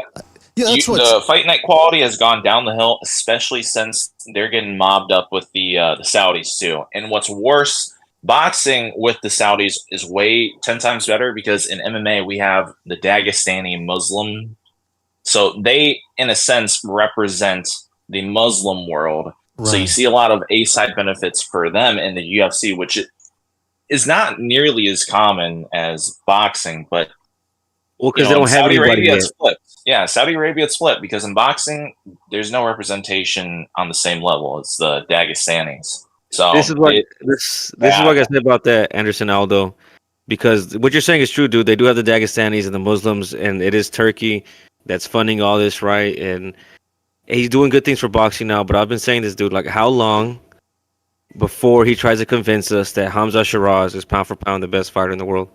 You know what I'm saying? I think even a Devin Haney. They don't have a would guy get the yet. benefit. They don't have a guy yet, but they will soon. You know what I mean? But what about like a Devin Haney though? Because he's Muslim and he's Exactly. vocal about it too. What happens when he fights in Saudi Arabia and for the first time in boxing so far, we see like serious A-side benefits. I'm very concerned about that. But thankfully boxing has avoided it so far. So I'm not going to criticize him on that. But I'm very worried for the future of UFC because a lot of the big cards now, they're favoring big Saudi money, and all the big cards are going there, it seems, Interesting. or a large portion of it. And it's That's really good. gone down the hill. The free Fight Night cards are garbage. The only good free Fight Night card was the one in Saudi Arabia, and that was supposed to be Khamzat Chimaev versus Robert Whittaker. But then things changed. That's interesting because the it's fans. dangerous. That's interesting because MMA fans usually talk about UFC gives us the fights we want, the cards are stacked. But I'm thinking, wait a minute, you got to pay for them too. Meanwhile, the zone so far has been good because some people complain about the zone. They say, "Oh, they give us domestic fights." First of all, just because it's two British guys fighting doesn't mean they're domestic level fighters. Some of these fights have been good, and I'm entertained by them. Listen, British guys can be world class too. I don't understand why people denigrate them for it. So those have been good. But yeah, it's true. I never thought about that. That the UFC they give you free cards too, but I didn't know what the quality. So it's interesting to see that they're sort of skimping the quality there a little bit. Yeah, thankfully, boxing has other alternatives than ESPN because boxing ESPN is still also garbage, I must say. I can't remember the last time I've actually enjoyed it because either the fights are garbage or it's ruined by decisions. Commentary always ruins it. Like, just fire the whole team. Fire the whole fucking team. Yeah, they really should. They should regroup or demolish and just rebuild. Yeah. But yeah, like I said, Zone and PBC are whooping ESPN's ass, in my opinion. In all honesty. There you go, man. Yeah, and the Zone has top rank. The Zone has Golden Boy and Matchroom on the same team, whereas ESPN all they got is Top Rank, and apparently they're not even letting them operate the way they want to. So Maybe Top Rank should really. I know Bob Arum and those guys were like, oh no, the zone, but ESPN has been very disappointing this year, man. Very disappointing. So we'll see what happens in the next couple of months. We got a lot. We still got about 5 months to go in the year. So hopefully they jam pack those with fights coming up. And I know the Saudis are going to be doing their job putting those things together. So, fellas, thank you so much for joining us. We got to go. I recognize if you could just stay on the line for a minute, I got to talk to you about something here. But shout out to everybody. I know Chief was here, Jimmy, Never Sobers. That's tough. Aldo. Who else did I forget? I said Sobers, Jimmy, Boxing Chief, Recognize, Aldo. Shout out to you guys. Thank you for joining us. Everybody that called in, shout out to you fellas. Apologies again for the connection issues. We had to cut the phone lines short. But I'll try to do a call-in show this week because I haven't even touched on a couple of other things. Maybe, let people give their thoughts on what happened, what's going to happen this Saturday. And again, maybe people want to talk Canelo because that's another thing that rumors abound about who Canelo is going to fight. That's always a popular topic here. So shout out to everybody in the chat. Shout out to everybody that donated with the super chat. Let me just see that I didn't forget. I didn't omit a super chat here. Shout out to... All right, there we go. Yeah, I forgot a couple. Shout out to Pugilizine for his contribution with the super chat. He said, Sepeda has done well against pure boxers. Remember Tanahara? I think he gives Shakur a very tough fight. It should be next. Timing is perfect. Yes, it is, but now will it do money? The Mexico versus Puerto Rico angle always works. So that's what they could go with between Stevenson and Sepeda. That's a good way of putting it right there. Shout out to Earl Stevens for his contribution with the super chat. Earl, who says Sean Porter's commentary was horrible. Who keeps hiring this guy? Well, Earl, I think it's Top Rank just being loyal to a guy that was loyal to them. And they sort of rewarding him for that. But yeah, Tim Bradley, when it comes to analyzing the fights and technical commentary, pretty good. But then, I don't know, he goes haywire and starts having flashbacks of that Prodovnikov fight. And he goes all over the place. He goes into the deep end. So, I don't know, maybe they should give him some electroshock therapy before sending him out to watch the fights. Sort of freshen him up a little bit. Make sure that he makes the correct calls out there. But shout out to you fellas. Thank you for joining us. Everybody who donated the super chat, everybody that called in. I'm talking everybody in the chat. I'm talking about Patokua, Isaac Bermudez, Vince Vegas, J.A., Protectorate General, the Quags, Hard Recoil. If I forgot anybody, it's because we got to go. But shout out to you.